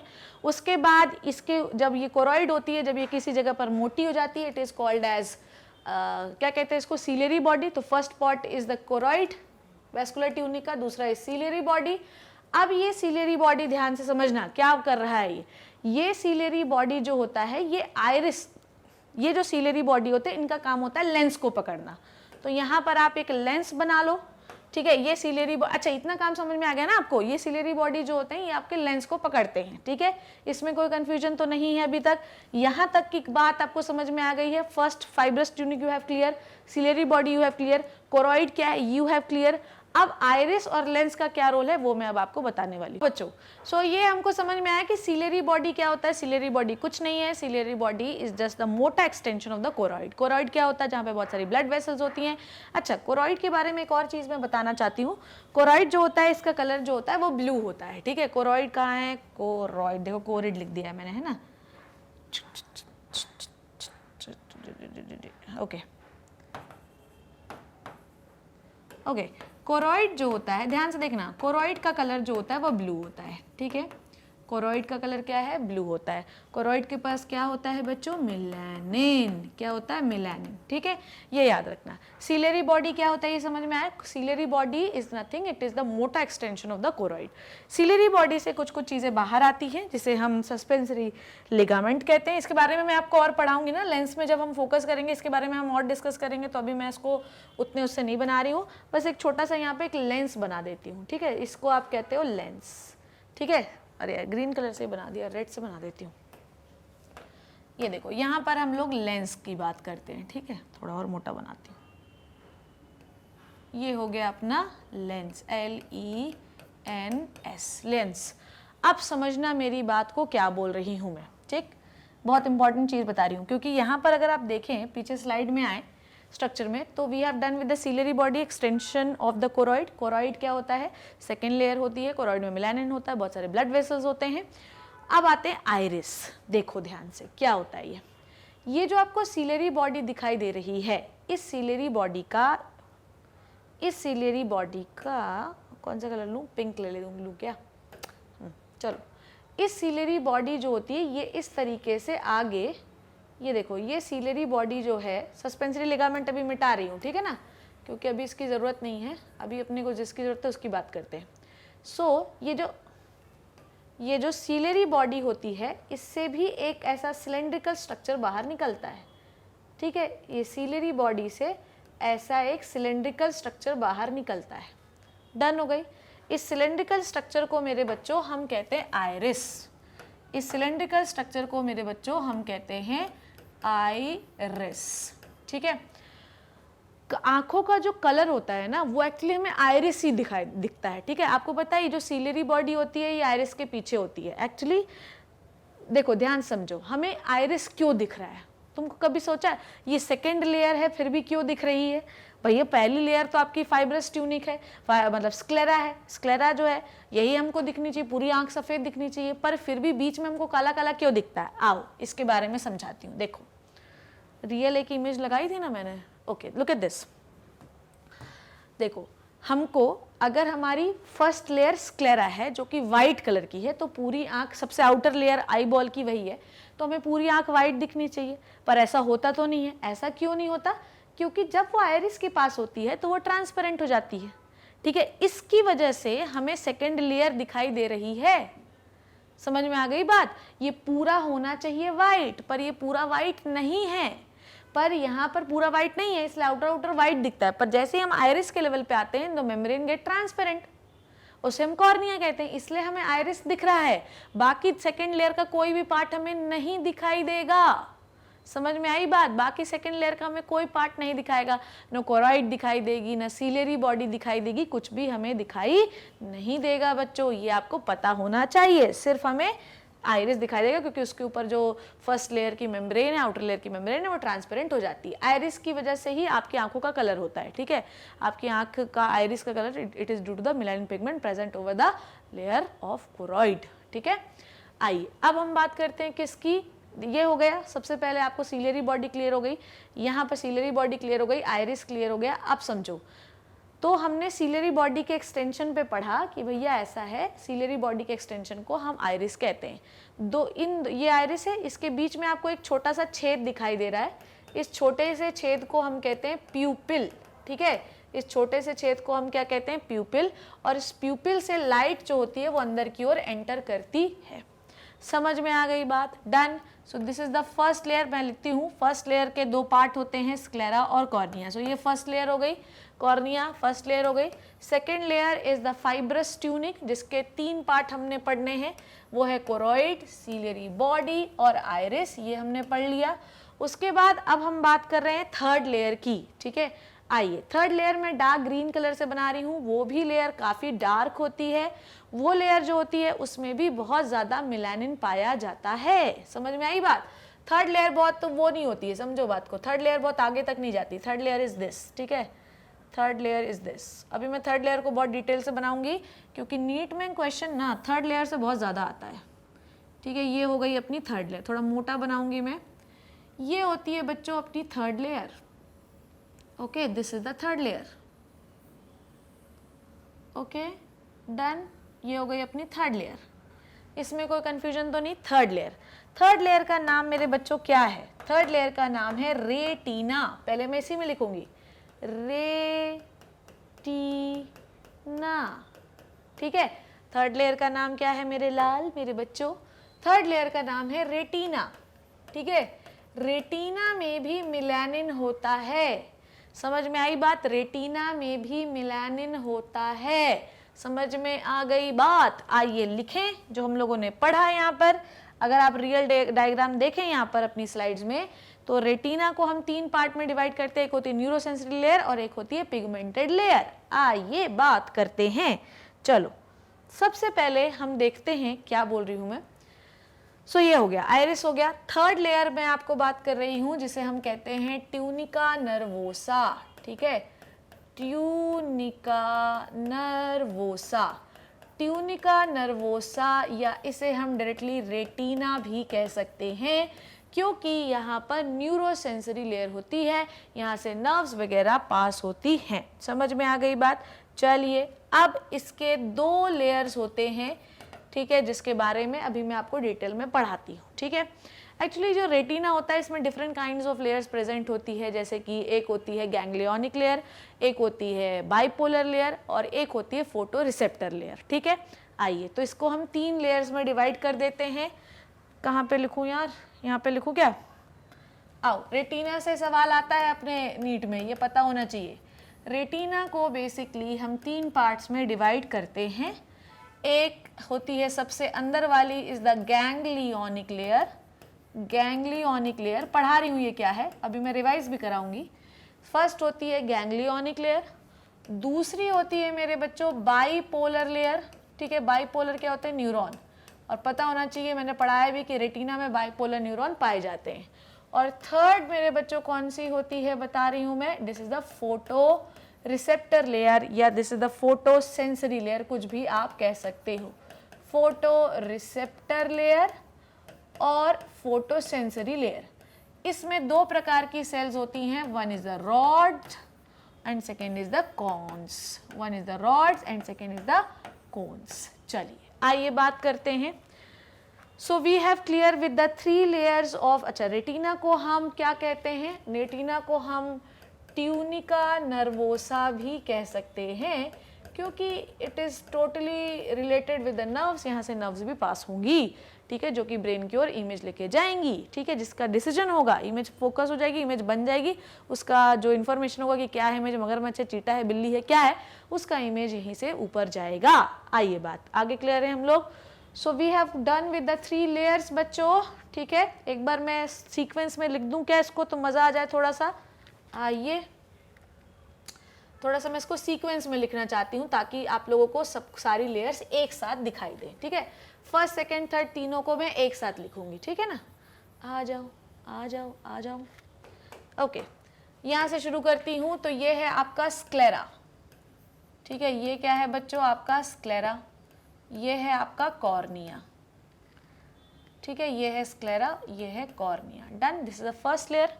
डन हो गई इतनी बात। सेकेंड लेयर को हम यहाँ लिखते हैं कोरोइड, ठीक। इसके बाद ये क्या हो गया? Ciliary body. और अभी मैं कोई लेबल नहीं कर रही हूँ, ठीक है। सस्पेंसरी लिगामेंट होते हैं ये, और ये होता है लेंस, ठीक है। और ये हो गई एक और लेयर जो यहाँ से हमें गुजारनी पड़ेगी, this is the iris. Iris, ठीक है। And this one is the retina. Retina, ठीक है। लेबल कर देते हैं। सो मेरे बच्चों, मेरे प्यारे बच्चों, ये हो गई first layer, first outer layer. यहाँ पे डिटेल भी लिख देती हूँ ताकि आपको पता रहे। फर्स्ट हो गई ये आउटर लेयर, ठीक है। ये किससे बनी होती है बोलिए? ये हो गई आउटर लेयर, ये किससे बनी है? कोलेजन फाइबर से, ठीक है, कोलेजन फाइबर से। यहाँ पर आपको याद करने वाली चीज क्या है वो देखिए, कॉर्निया में नो ब्लड सप्लाई, ये आपको पता होना चाहिए, ठीक है। तो ऑक्सीजन कहाँ से लेगा? टेक ऑक्सीजन फ्रॉम लिख रहा, फॉर्म लिख दिया मैंने, फ्रॉम एक्सटर्नल एनवायरमेंट। ये हो गया, क्लियर हो गया, कोई दिक्कत कोई परेशानी तो नहीं। स्क्लेरा को हम वाइट ऑफ आई भी कहते हैं, स्क्लेरा को हम वाइट ऑफ आई भी कहते हैं, डोंट फॉरगेट, ठीक है। कॉर्निया कैसा होता है बच्चों? ये भी लिख देती हूँ मैं यहाँ पे, ट्रांसपेरेंट, ठीक है। आइए आइरिस कैसा होता है बच्चों? Coloured part of eye, coloured part of eye, ठीक है, कलर्ड पार्ट ऑफ आई हो गया, डन। सीलियरी बॉडी क्या होती है? Ciliary body is the thick extension,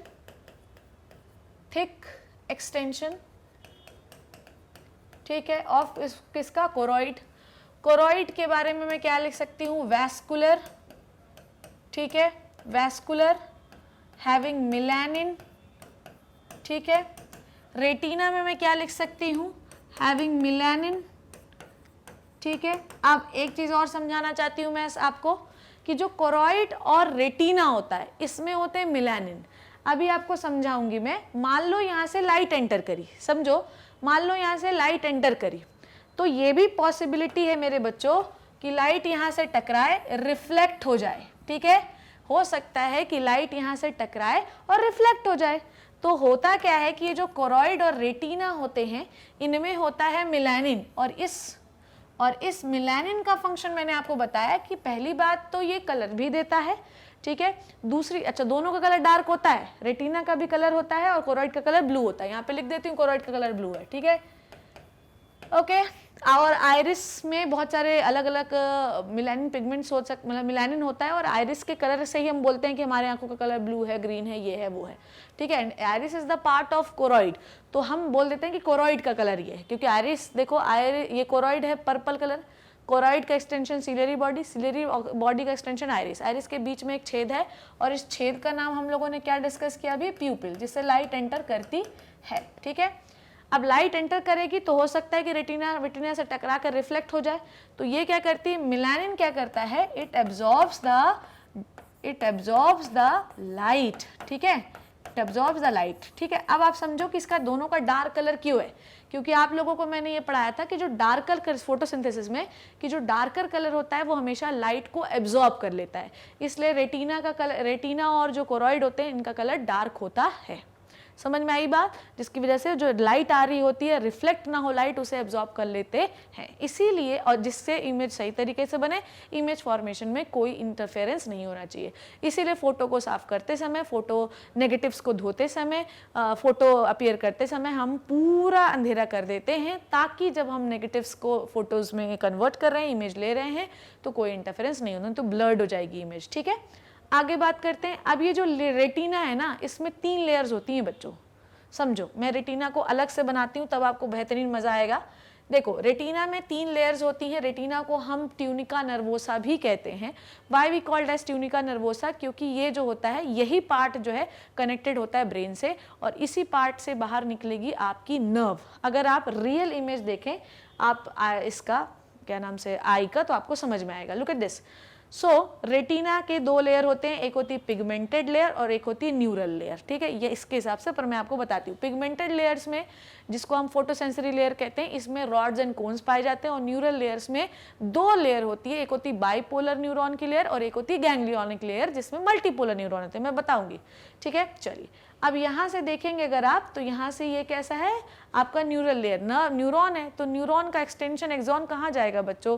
as in the form of nerve बाहर निकलेगा, जिसे हम ऑप्टिक नर्व के नाम से जानते हैं। आइए डिस्कस करते हैं एक चीज, पर उससे पहले हमको we have to draw a big retina, ठीक है। चलो शुरू करते हैं। Let me make the big retina.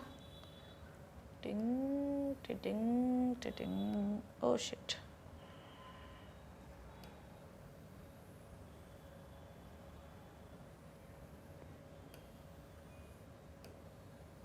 देखो रेटिना बना रही हूं मैं, और जैसा कि आपकी उस इमेज में लिखा था ना कि इसकी 2 लेयर्स हैं, पिगमेंटेड लेयर और neural layer. Actually neural layer को हम 2 भागों में डिवाइड करते हैं। एक न्यूरल लेयर वो होती है जिसमें मल्टीपोलर न्यूरॉन होते हैं, और एक न्यूरल लेयर मेरे बच्चों वो होती है जिसमें बाइपोलर न्यूरॉन होते हैं। तो हम लोग कलेक्टिवली इसको न्यूरल लेयर कह देते हैं, पर आपको पता होना चाहिए, ठीक है, क्या है ये दोनों। आइए देखते हैं क्या है ये। सबसे पहले ये एक रेटिना का डायग्राम ड्रॉ कर रही हूँ, और इसमें मैं 3 प्रकार की कोशिकाओं के बारे में बताऊंगी, ठीक है। 3 प्रकार की सेल्स यहाँ पर पाई जाती हैं। देखिए, oh my God, it is looking like अ भालू, ठीक है, अभी आपको रेटिना बताना बहुत ज़रूरी है। चलिए रेटिना डिस्कस कर लेते हैं। रेटिना ओके, जाने दीजिए। यहाँ पर कलर मैंने रेटिना का कैसा बनाया वो देख लीजिए, इसी का मैं बड़ा वर्जन बना रही हूँ, देखो, आओ। चलो, इसमें 3 लेयर्स हैं। मैं बाहर से अंदर की ओर नहीं बना रही हूँ, मैं अंदर से बाहर की ओर बना रही हूँ, अंदर से बाहर, इनर टू आउटर, ठीक है। चलिए देखिए बच्चों, सबसे पहले जो न्यूरॉन्स होते हैं उसे हम कहते हैं मल्टीपोलर न्यूरॉन। इन्हें हम गैंग्लियोनिक लेयर्स कहते हैं। ये होते हैं मल्टीपोलर न्यूरॉन। मल्टीपोलर न्यूरॉन बनाऊं, ठीक है।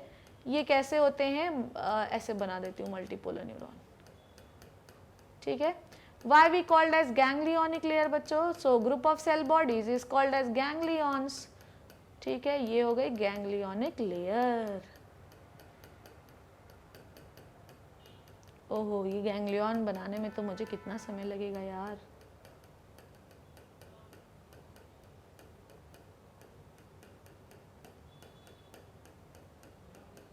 ठीक है, ये कौन सी लेयर आपको दिखाई दे रही है? This is the ganglionic layer. ध्यान से देखो, ये सारे हैं मल्टीपोलर न्यूरॉन। ध्यान से देखना बच्चों, क्या बोल रही हूं मैं।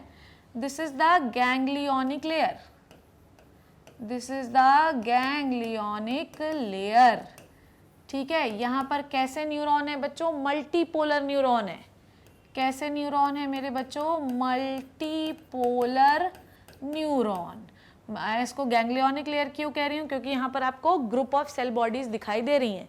And what is the ganglion मेरे बच्चों? Ganglion is nothing, it is a group of cell bodies in the peripheral nervous system, and eye is the part of peripheral nervous system, ठीक है। ये मल्टीपोलर न्यूरॉन यहाँ पर पाए जाते हैं। मैंने इसकी रियल इमेज भी लेकर आई हूँ, तो पहले मैं आपको गैंग्लियोनिक लेयर दिखाती हूँ। रुक जाओ, रुक जाओ, रुक जाओ, रुक जाओ, रुक जाओ, रुक जाओ, रुक जाओ। अभी इसमें बना नहीं है क्या? चलो ठीक है, मेरी बात सुनो, मैं ही बनाती हूँ। ओके, नाउ अब आपको समझना है इस गैंग्लियोनिक लेयर के बाद क्या होता है? इस गैंग्लियोनिक लेयर के बाद क्या होता है? इस गैंग्लियोनिक लेयर के बाद कोई और मुझे लाइट कलर सेलेक्ट करना पड़ेगा, ग्रीन, ठीक है।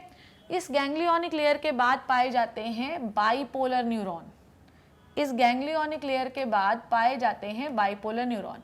बाइपोलर न्यूरॉन का structure it is just like the toffee यार, ठीक है। ये ऐसे पाए जाते हैं बाइपोलर न्यूरॉन, ठीक है। मैं बना लूँ इसको। अभी मैं इसको बहुत उससे नहीं बना रही हूँ, पर ठीक है। टुंग टुंग टुंग टुंग टुंग टुंग टुंग। ये हो गया bipolar neuron, just like the toffee यार।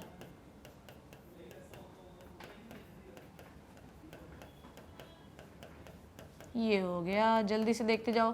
तो ये हो गया बाइपोलर न्यूरॉन की लेयर,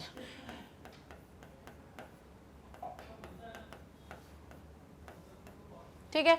ये हो गया। आइए देखें, third is what? Third layer is most important layer, जिसमें रॉड्स एंड कोन्स पाए जाते हैं। चलो देखो, लेबल कर लेते हैं इसको। सो ये हो गई first layer which is the ganglionic layer. Second is what बच्चों? सेकेंड ये वाली जो लेयर होती है, it is the bipolar layer, ठीक है। कौन सी लेयर होती है बच्चों? Bipolar layer. बाइपोलर लेयर में कैसे न्यूरॉन पाए जाते हैं? बाइपोलर न्यूरॉन पाए जाते हैं, ठीक है, जो कि सिग्नल लेते हैं और सिग्नल देते हैं। तो इन दोनों को हम क्या कह सकते हैं? इन दोनों को हम कह सकते हैं न्यूरल लेयर। इन दोनों को हम क्या कह सकते हैं? Neural layer. कोई न्यूरल लेयर, कोई टेंशन होनी नहीं चाहिए, न्यूरल लेयर। अब बाहर आओ, ठीक है। या अभी इन दोनों को मैं तो 3 ही लेयर में डिवाइड करवाऊंगी। चलो तुम तो ये देखो, ठीक है, ये अंदर ये बाहर। अब ध्यान से समझना क्या बोल रही हूं मैं, है ना। देखो ध्यान से, होता क्या है कि लुक एट दिस, यहाँ पर पाए जाते हैं कुछ कौन सा कलर लूँ यहाँ जो लाइट कलर का हो, फिर से ले लेती हूँ वाइट कलर। इसमें अब ये वाली जो लेयर है, जो लास्ट वन लेयर होती है, it is called as photo sensory layer. Last वाली लेयर को हम कहते हैं फोटो सेंसरी लेयर। अब इस फोटो सेंसरी लेयर के दो पार्ट्स होते हैं बच्चों, एक होता है रॉड्स और एक होता है कोन्स। ठीक है, दो पार्ट मतलब इसमें दो प्रकार की सेल्स होती हैं, एक होती है रॉड्स और एक होती है कोन्स। समझ आ गई इतनी बात। अब देखो रॉड्स एंड कोन्स का अरेंजमेंट कैसा होता है। व्हाइट कलर से बना देती हूँ। जो रॉड्स होते हैं वो हमको ऐसे दिखाई देते हैं। ठीक है, ये ऐसे बना देती हूँ, रॉड्स रॉड्स रॉड्स, पूरे में रॉड्स बना रही हूँ, ध्यान से देखते जाना ना। ये हो गए अपने रॉड्स, सारे एक जैसे तो नहीं दिखाई दे रहे हैं ना, रॉड्स। अब कोन्स के अरेंजमेंट के साथ थोड़ा सा आपको जद्दोजहद करनी पड़ेगी। This is the cones. कौन सा कलर लूँ जो इसमें दिखाई दे यार, I think it is visible, let me make this. Cones का अरेंजमेंट थोड़ा अलग है, कैसा होता है वो ध्यान से देखो। यहाँ पर बता दूँ क्योंकि यहाँ पर बना देती हूँ यार, नहीं तो फिर तुम समझ नहीं पाओगे। ये होते हैं कोन्स, कोन्स येलो कलर से बना रही हूँ कोन्स। ये देखो थोड़े बड़े बड़े बना रही हूँ ताकि विजिबिलिटी अच्छी रहे। अलग से भी बना के दिखाऊंगी तो टेंशन नहीं लेना, ठीक है ना। अलग से भी बना के दिखाऊंगी तो टेंशन नहीं लेना है। ये हो गए कोन्स, ठीक है। आइए कोन्स में एक और स्ट्रक्चर यहाँ पे बना रही हूँ, देखो, ठीक है। Last layer is the photosensory photosensitive layer. इसमें दो प्रकार की सेल्स पाई जाती हैं, एक होती है रॉड्स और एक होती है कोन्स, ठीक है। अब यहाँ पर अगर आप देखें तो मैं दो वाइट डॉट रख रही हूँ, ठीक है। यहाँ पर मैं दो वाइट डॉट रखती जा रही हूँ। रॉड और कोन्स जो होते हैं, इनकी जो सेल्स होती हैं ये दो प्रकार के पार्ट से बनी होती हैं। चलो देखते हैं क्या। देखो रॉड्स के बारे में बताती हूँ। रॉड्स के अगर आप शेप की बात करोगे तो इसके दोनों पार्ट रॉड जैसे होंगे, इट इज लाइक दैट, इसलिए दो दो बनाए यहाँ पे, ठीक है। और अगर आप कोन्स की बात करोगे बच्चों, किसकी बात करोगे, कोन्स की बात करोगे, तो इसका एक पार्ट तो ऐसा होगा पर दूसरा पार्ट ऐसा होगा, या इसको आप ऐसा भी बोल सकते हो, ठीक है। इट इज लाइक दैट, ठीक, समझ में आ गई बात। तो इसमें एक कोन जैसा होगा, एक रॉड जैसा होगा, जबकि रॉड्स में दोनों रॉड जैसे होंगे। एक बार देख लें क्या क्या है, ठीक है। तो हमने क्या देखा कि सबसे पहले रेटिना में कौन सी लेयर होती है, गैंग्लियोनिक लेयर, जिसमें कौन से न्यूरॉन होते हैं, मल्टीपोलर न्यूरॉन होते हैं, ठीक है। और इसमें होते हैं बाईपोलर न्यूरॉन, बाईपोलर न्यूरॉन, ठीक है।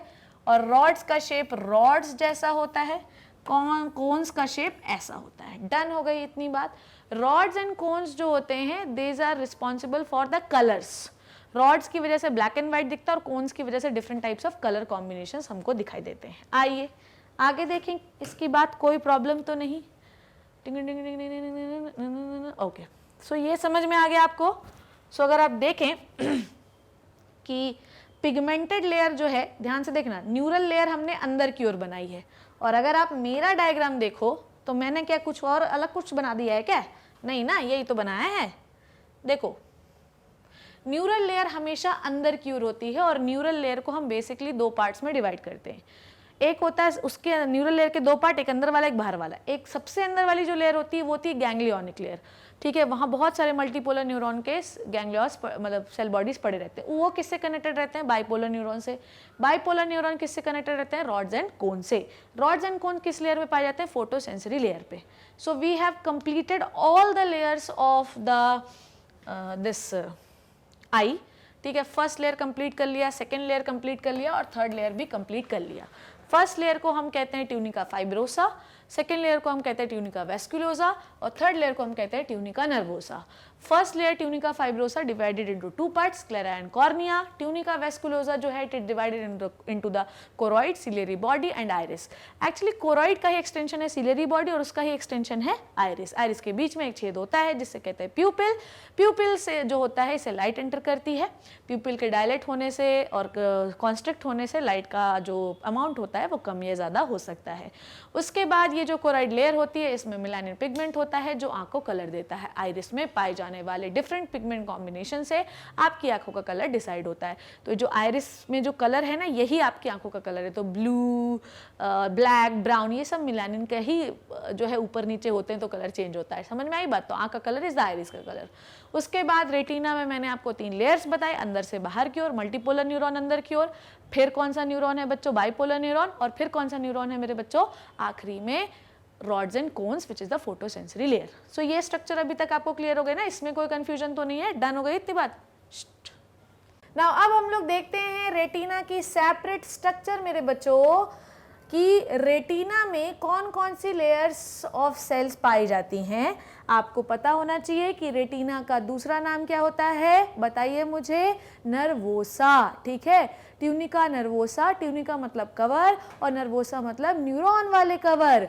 तो ट्यूनिका नर्वोसा हम लोग इसको क्यों कहते हैं बच्चों? क्योंकि इसमें हमें डिफरेंट काइंड्स ऑफ न्यूरॉन्स मिलते हैं, और ये न्यूरॉन्स जो होते हैं यही सिग्नल को ले जाते हैं आपके ब्रेन में, जो कि होता है ऑसिपिटल लोब। ऑसिपिटल लोब में जब ये सिग्नल लेकर जाते हैं, आपको पता होना चाहिए कि ऑसिपिटल लोब यहाँ होता है, यहाँ पर होता है आपका ऑसिपिटल लोब।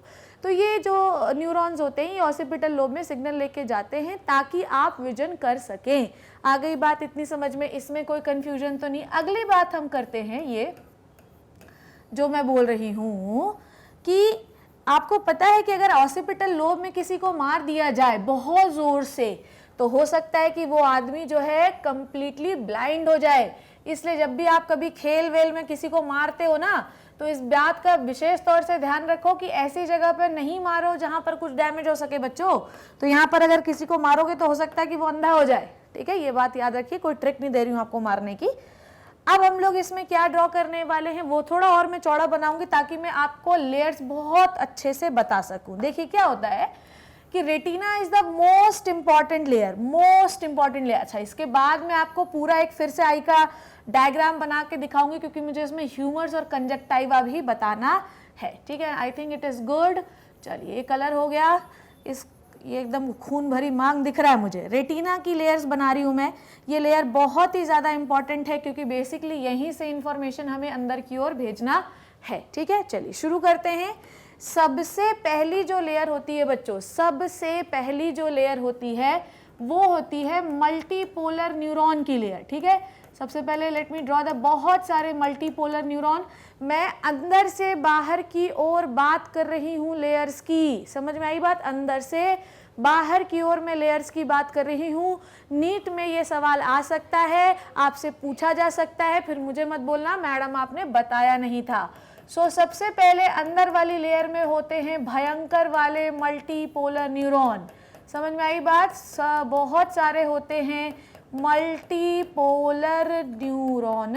ठीक है, सो ये हो गए मल्टीपोलर न्यूरॉन, ये बहुत सारे मल्टीपोलर न्यूरॉन। ठीक है, ये हो गए मल्टीपोलर न्यूरॉन। अब बेटा इसके एक्सॉन्स भी होंगे कि नहीं होंगे? तो ये देखो, ये एक्सॉन्स निकल रहे इसके, ध्यान से देखो, ये एक्सॉन्स निकल रहे इसके, ये एक्सॉन्स निकल रहे कि नहीं निकल रहे? ये सारे एक्सॉन्स इसके निकल रहे हैं। अब अगर आप देखो तो ये मुझे गैंग्लियोनिक लेयर लग रही है, क्योंकि ganglion is what? Ganglion is nothing, it is the group of cell bodies. आई बात समझ में? So this is my ganglionic layer. ठीक है, ये कौन सी लेयर हो गई बच्चों? Ganglionic layer. और आपको पता होना चाहिए कि गैंग्लियोनिक लेयर में कौन से न्यूरॉन होते हैं? गैंग्लियोनिक लेयर में मल्टीपोलर न्यूरॉन होते हैं। गैंग्लियोनिक लेयर में मल्टीपोलर न्यूरॉन होते हैं। इतनी बात, इसमें कोई कंफ्यूजन तो नहीं? सो गैंग्लियोनिक लेयर में मल्टीपोलर न्यूरॉन पाए जाते हैं। अभी मैं आपको डायरेक्शन भी बताऊंगी कि लाइट जब आंख में घुसेगी तो सबसे पहले किस लेयर को अटैक करेगी। ठीक है, उसके बाद मेरे बच्चों सेकेंड जो लेयर होती है, ध्यान से समझना, सेकेंड जो लेयर होती है वो होती है बाइपोलर न्यूरॉन की लेयर। ठीक है, मुझे बाइपोलर न्यूरॉन थोड़ा सा छोटा बनाऊंगी क्योंकि मुझे अभी 2 टाइप की सेल्स इसके बाद बनानी है। टिंग टिंग टिंग। अब ये बाइपोलर न्यूरॉन जो है ये मल्टीपोलर न्यूरॉन से जुड़ा हुआ है। ये बाइपोलर न्यूरॉन अगर आप देखो तो मल्टीपोलर न्यूरॉन से जुड़ा हुआ है। इस तरीके से होगा बाइपोलर न्यूरॉन। ये एकदम टॉफी जैसा दिखता है bipolar neuron, it is like that, ठीक है। मैं ये ग्रीन कलर से पूरा बाइपोलर न्यूरॉन ड्रॉ कर रही हूँ, ठीक है, ये ठीक है, ये हो गई बाइपोलर न्यूरॉन की लेयर। सो पहली लेयर आप क्या देख रहे हो बच्चों, मल्टीपोलर न्यूरॉन की लेयर, और दूसरी आप लेयर देख रहे हो बाइपोलर न्यूरॉन की लेयर। डन, लिख दे इसको, कोई कंफ्यूजन तो नहीं, बाद में लिखते हैं, अभी समझो। बाइपोलर न्यूरॉन और कहाँ पाए जाते थे, ऑल्फैक्टरी एपिथेलियम में पाए जाते थे और यहाँ पाए जाते हैं। अब सबसे इंपॉर्टेंट लेयर जो है, सबसे इंपॉर्टेंट जो लेयर है वो कौन सी लेयर है बच्चों, photo receptor layer. Photo receptor layer, photo sensory layer, इसे हम कुछ भी कह सकते हैं, क्योंकि देखो क्यों कहते हैं, देखो यहाँ पे लिखूंगी थोड़ी सी बात में। सबसे पहली लेयर्स यहाँ पे लिखती हूँ, लेयर्स ऑफ रेटिना, ये हम लोग पहले बात कर चुके थे, लेयर्स ऑफ रेटिना, फिर से लिखती हूँ। पहली लेयर कौन सी है, इनर टू आउटर बात कर रहे हैं बच्चों हम लोग, इनर टू आउटर, ठीक है, इनर टू आउटर। डन। सबसे पहली लेयर कौन सी लेयर होगी बच्चों, सबसे पहली लेयर है गैंग्लियोनिक लेयर। कौन सी लेयर है, गैंग्लियोनिक लेयर। गैंग्लियोनिक लेयर में कौन से न्यूरॉन हम लोगों ने पढ़े, मल्टीपोलर न्यूरॉन, मल्टीपोलर न्यूरॉन, ठीक है।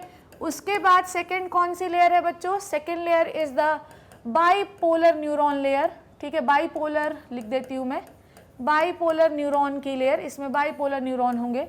और थर्ड जो लेयर है वो है फोटो सेंसरी या फोटो रिसेप्टर लेयर। थर्ड जो लेयर है वो है फोटो रिसेप्टर लेयर, या इसी को हम फोटो सेंसरी लेयर भी कह सकते हैं। आप ध्यान से समझो, इनर टू आउटर बात कर रहे हैं हम, अंदर से बाहर की ओर। लाइट किसी भी लेयर को इफेक्ट नहीं करेगी, ना इसको इफेक्ट करेगी ना इसको इफेक्ट करेगी। लाइट किसको इफेक्ट करेगी, इस वाली लेयर को, जिसका नाम होता है फोटो रिसेप्टर लेयर। आइए देखें इसके बारे में। फोटो रिसेप्टर लेयर को ही लाइट इफेक्ट करती है, ये बात आपको पता होनी चाहिए, समझ गए। अब इस फोटो रिसेप्टर लेयर में we have different types of cells. कौन कौन सी सेल्स में हम लोग पढ़ेंगे, रॉड्स एंड कोन्स, ठीक है, रॉड्स एंड कोन्स। आइए देखते हैं। रॉड्स एंड कोन्स की अगर मैं बात करूं तो रॉड्स जो होते हैं, देखो कोई भी सेल जो फोटोसेंसरी लेयर की बनी है वो दो सेगमेंट से बनी है, एक है इनर सेगमेंट और एक है आउटर सेगमेंट। रॉड्स में इनर और आउटर दोनों सेगमेंट रॉड जैसे होते हैं, समझ गए। कोई भी फोटो रिसेप्टर लेयर की सेल दो टाइप की होती है, किसी भी आंख की, rods and cones. Rods and cones are the cell which is found in the photoreceptor layer. Done हो गई। अब ये जो rods and cones होते हैं मेरे बच्चों, ये दो सेगमेंट से बने होते हैं, inner and outer. Actually outer वाले में कलर भरा होता है, पढ़ेंगे उसके बारे में। और दूसरे होते हैं कोन्स। कोन्स के साथ ये कहानी है कि उसका इनर सेगमेंट तो रॉड जैसा दिखाई देगा, पर आउटर सेगमेंट हमको कैसा दिखाई देगा, आउटर सेगमेंट हमको ऐसा कोन जैसा दिखाई देगा जिसमें कलर भरा हुआ होगा। आ गई इतनी बात समझ में, कैसे दिखाई देंगे, आओ लेयर में ड्रॉ कर लेते हैं हम लोग। सो अगर मैं लेयर में ड्रॉ करूं तो let me select the yellow colour. चलो सबसे पहले मैं ड्रॉ करती हूँ रॉड्स, ठीक है, let me draw the rods. Draw कर रही हूँ रॉड्स, देखो रॉड्स ड्रॉ कर रही हूँ, ये ड्रॉ हो गया, ये ड्रॉ हो गया, ये ड्रॉ हो गया, ये ड्रॉ हो गया।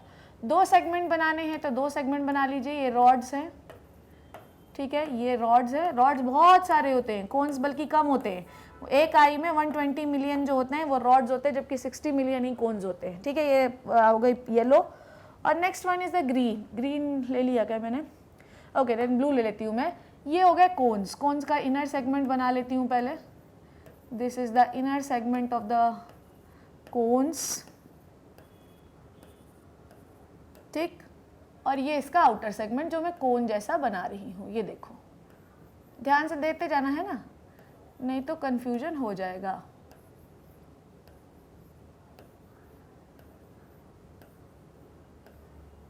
ये देखो बन गई लेयर, कोई टेंशन तो नहीं, लेबल कर ले इसको, ठीक है। आ जाओ मेरे लाल। बहुत देखो, आई एक बहुत अच्छी चीज़ भी है और बहुत इंपॉर्टेंट चीज़ भी है। हो सकता है कि प्रोबेबिलिटी ऑफ क्वेश्चन 6 से 7 हो जाए, हो सकता है 4 से 5 हो जाए, हो सकता है मतलब 3 तो आने ही है, ठीक है। ये गैंग्लियोनिक लेयर हो गई। सेकेंड लेयर को मैं बाईपोलर लेयर कह सकती हूँ, बाईपोलर लेयर, ये सेकेंड लेयर हो गई।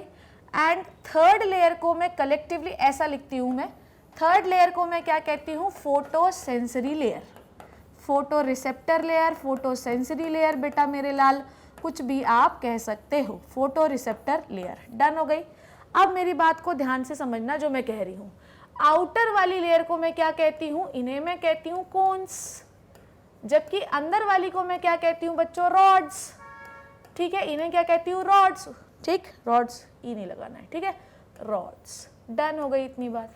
ठीक है, रॉड्स का शेप कैसा बताया, ऐसा, और कोन्स का शेप कैसा बताया मैंने, ऐसा। डन हो गई। सो ये किस किस इमेज हम लोग बात कर लिए बच्चों, दिस इज द रेटिना। ये क्या पढ़ लिया बच्चों हम लोगों ने, रेटिना। ठीक है, जिसको हम और क्या कह सकते हैं, नर्वोसा। ठीक है, आई इतनी बात समझ में। अब आगे बात करते हैं। लाइट एंटर कर रही है, ठीक हो, देखो क्या होता है, लाइट को हमें आई के अंदर क्या करना है, फोकस करना है। तो सबसे अधिक रिफ्रैक्शन जो होता है, रिफ्लेक्शन मतलब लौट जाना, रिफ्रैक्शन मतलब अंदर आना। ठीक है, इतना फिजिक्स तो मैं भी जानती हूँ। तो कंजक्टाइवा से रिफ्रैक्ट होती है, लेंस से रिफ्रैक्ट होती है, और फिर रेटिना पर आती है और फोकस होना होता है। ठीक है, तो हमें आईज में लाइट को फोकस करना है। अभी मैं ये भी बताऊंगी किस जगह पर हम कहाँ पर फोकस करेंगे। पर अगर मान लो लाइट यहाँ से एंट्री कर रही है बच्चों, ठीक है, लाइट सपोज दैट यहाँ से एंट्री कर रही है, तो लाइट यहाँ आएगी, समझ में आई बात। तो लाइट जब अंदर से बाहर की ओर, ये क्वेश्चन आ सकता है कि लाइट जब आती है तो सबसे पहले वो किस लेयर से टकराती है, तो वो टकराएगी गैंग्लियोनिक लेयर से। क्वेश्चन है, नीट में आ सकता है। फिर मुझे मत बोलियो कि मैंने बताया नहीं था। सबसे पहले लाइट किस पर टकराएगी, गैंग्लियोनिक लेयर में। कहाँ टकराएगी, गैंग्लियोनिक लेयर में। गैंग्लियोनिक लेयर को कोई भी फर्क नहीं पड़ेगा, नो फर्क। ठीक है, उसके बाद ये टकराएगी बाइपोलर लेयर में, बाइपोलर न्यूरॉन की लेयर में। क्या इसको कोई फर्क पड़ेगा, नो फर्क। ठीक है, पर इसका बहुत बड़ा रोल है, क्योंकि ये जो लेयर होती हैं जब इनको स्टिमुलस मिलता है, कैसे मिलेगा पता है, तभी ये सिग्नल लेके ऑसिपिटल लोब में जाती हैं, और फिर ये आएंगी फोटो रिसेप्टर लेयर पर, फोटो रिसेप्टर लेयर पर, और यहाँ पर होंगे केमिकल चेंजेस। ये याद रखना है आपको, ये बहुत इंपॉर्टेंट चीजें हैं। यहाँ पर होंगे केमिकल चेंजेस। डन हो गई बात। तो अंदर से बाहर की ओर जब लाइट लेके जा रहे हैं तो इन अंदर की दो लेयर्स को कोई फर्क नहीं पड़ेगा, सिर्फ और सिर्फ बाहर की लेयर को फर्क पड़ेगा, जो कि फोटो रिसेप्टर लेयर होती है, जिसमें दो प्रकार की सेल्स पाई जाती हैं। अब मैं आपको एक फिर से एक अच्छा सा एक, तो हमें 3 लेयर क्लियर हो गई हैं। अब मैं अगर एक अच्छा सा डायग्राम ड्रॉ करूं, ठीक है, जिससे आपको सारी कहानी क्लियर हो जाएगी कि आई का जो स्ट्रक्चर है वो कैसा होता है। चलो देखते हैं। सबसे पहले let me draw the outer layer.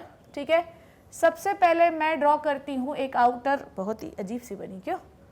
सबसे पहले let me draw the outer layer. ठीक है, आउटर लेयर को ड्रॉ करूंगी मैं। ओके, बहुत ज़्यादा शेप में मत जाना, क्योंकि अभी इतना वो नहीं है अपने लिए। सबसे आउटर लेयर में हम लोगों ने क्या पढ़ा मेरे बच्चों, सबसे पहले आउटर लेयर में हम लोग क्या पढ़ते हैं, सबसे पहले हम लोगों ने लेयर पढ़ी कौन सी, विच इज द फाइब्रोसा। देखो मैंने फाइब्रोसा ड्रॉ कर दिया है। चलो एक एक करके लेबल भी करते जाते हैं, लेबल करें कि नहीं करें, चलो छोड़ो अभी नहीं करते। फाइब्रोसा ड्रॉ कर दिया है मैंने। अब ध्यान से देखना मेरी बात जो मैं बोल रही हूँ। देखो ये होती है आपकी आईलिड, ध्यान से देखो, दिस इज योर आईलिड, थोड़ा अच्छे से बनाती हूँ, दिस इज योर आईलिड, ये हो गई आपकी आईलिड। डन हो गया। ठीक है, ये लेबल भी कर ही देती हूँ, है ना। ये जो आपको पता है कि जो फाइब्रस लेयर है उसको हम 2 पार्ट में डिवाइड करते हैं। एक होता है sclera which is called as white of the eye, ये हो गया sclera which is called as white of the eye. ध्यान से देखते जाना है, बहुत इंपॉर्टेंट चीज है। ये कितने बटे हिस्सा होता है, 4/5 हिस्सा। तो ये कौन सी लेयर हो गई बच्चों, स्क्लेरा। ठीक है, स्क्लेरा। डन। ये कितना हिस्सा होता है, 4/5 हिस्सा होता है। ठीक, किसका होता है, फाइब्रोसा का। ये जो लेयर है इसे हम क्या कहते हैं मेरे बच्चों, this is called as cornea. ठीक है, कॉर्निया कितना हिस्सा होता है, 1/5 हिस्सा होता है। डन। इन दोनों लेयर को हम एक साथ क्या कहते हैं बताओ मुझे, ट्यूनिका फाइब्रोसा। ये लेयर जो है एक किससे बनी है, कोलेजन फाइबर से बनी होती है, जो कि आईबॉल को शेप देती है। ठीक है, उसके बाद ये कहानी क्लियर हो गई। आगे देखिए, फिर से बना रही हूँ मैं। ये कैसी लेयर होती है कॉर्निया? ट्रांसपेरेंट होती है, कोई ब्लड वेसल नहीं होती है इसमें, इसलिए हम ये बाहर से ऑक्सीजन लेने का काम करती है। पर एक और चीज जो मैं आपको बताना चाहती हूँ वो ध्यान से देखना तुम।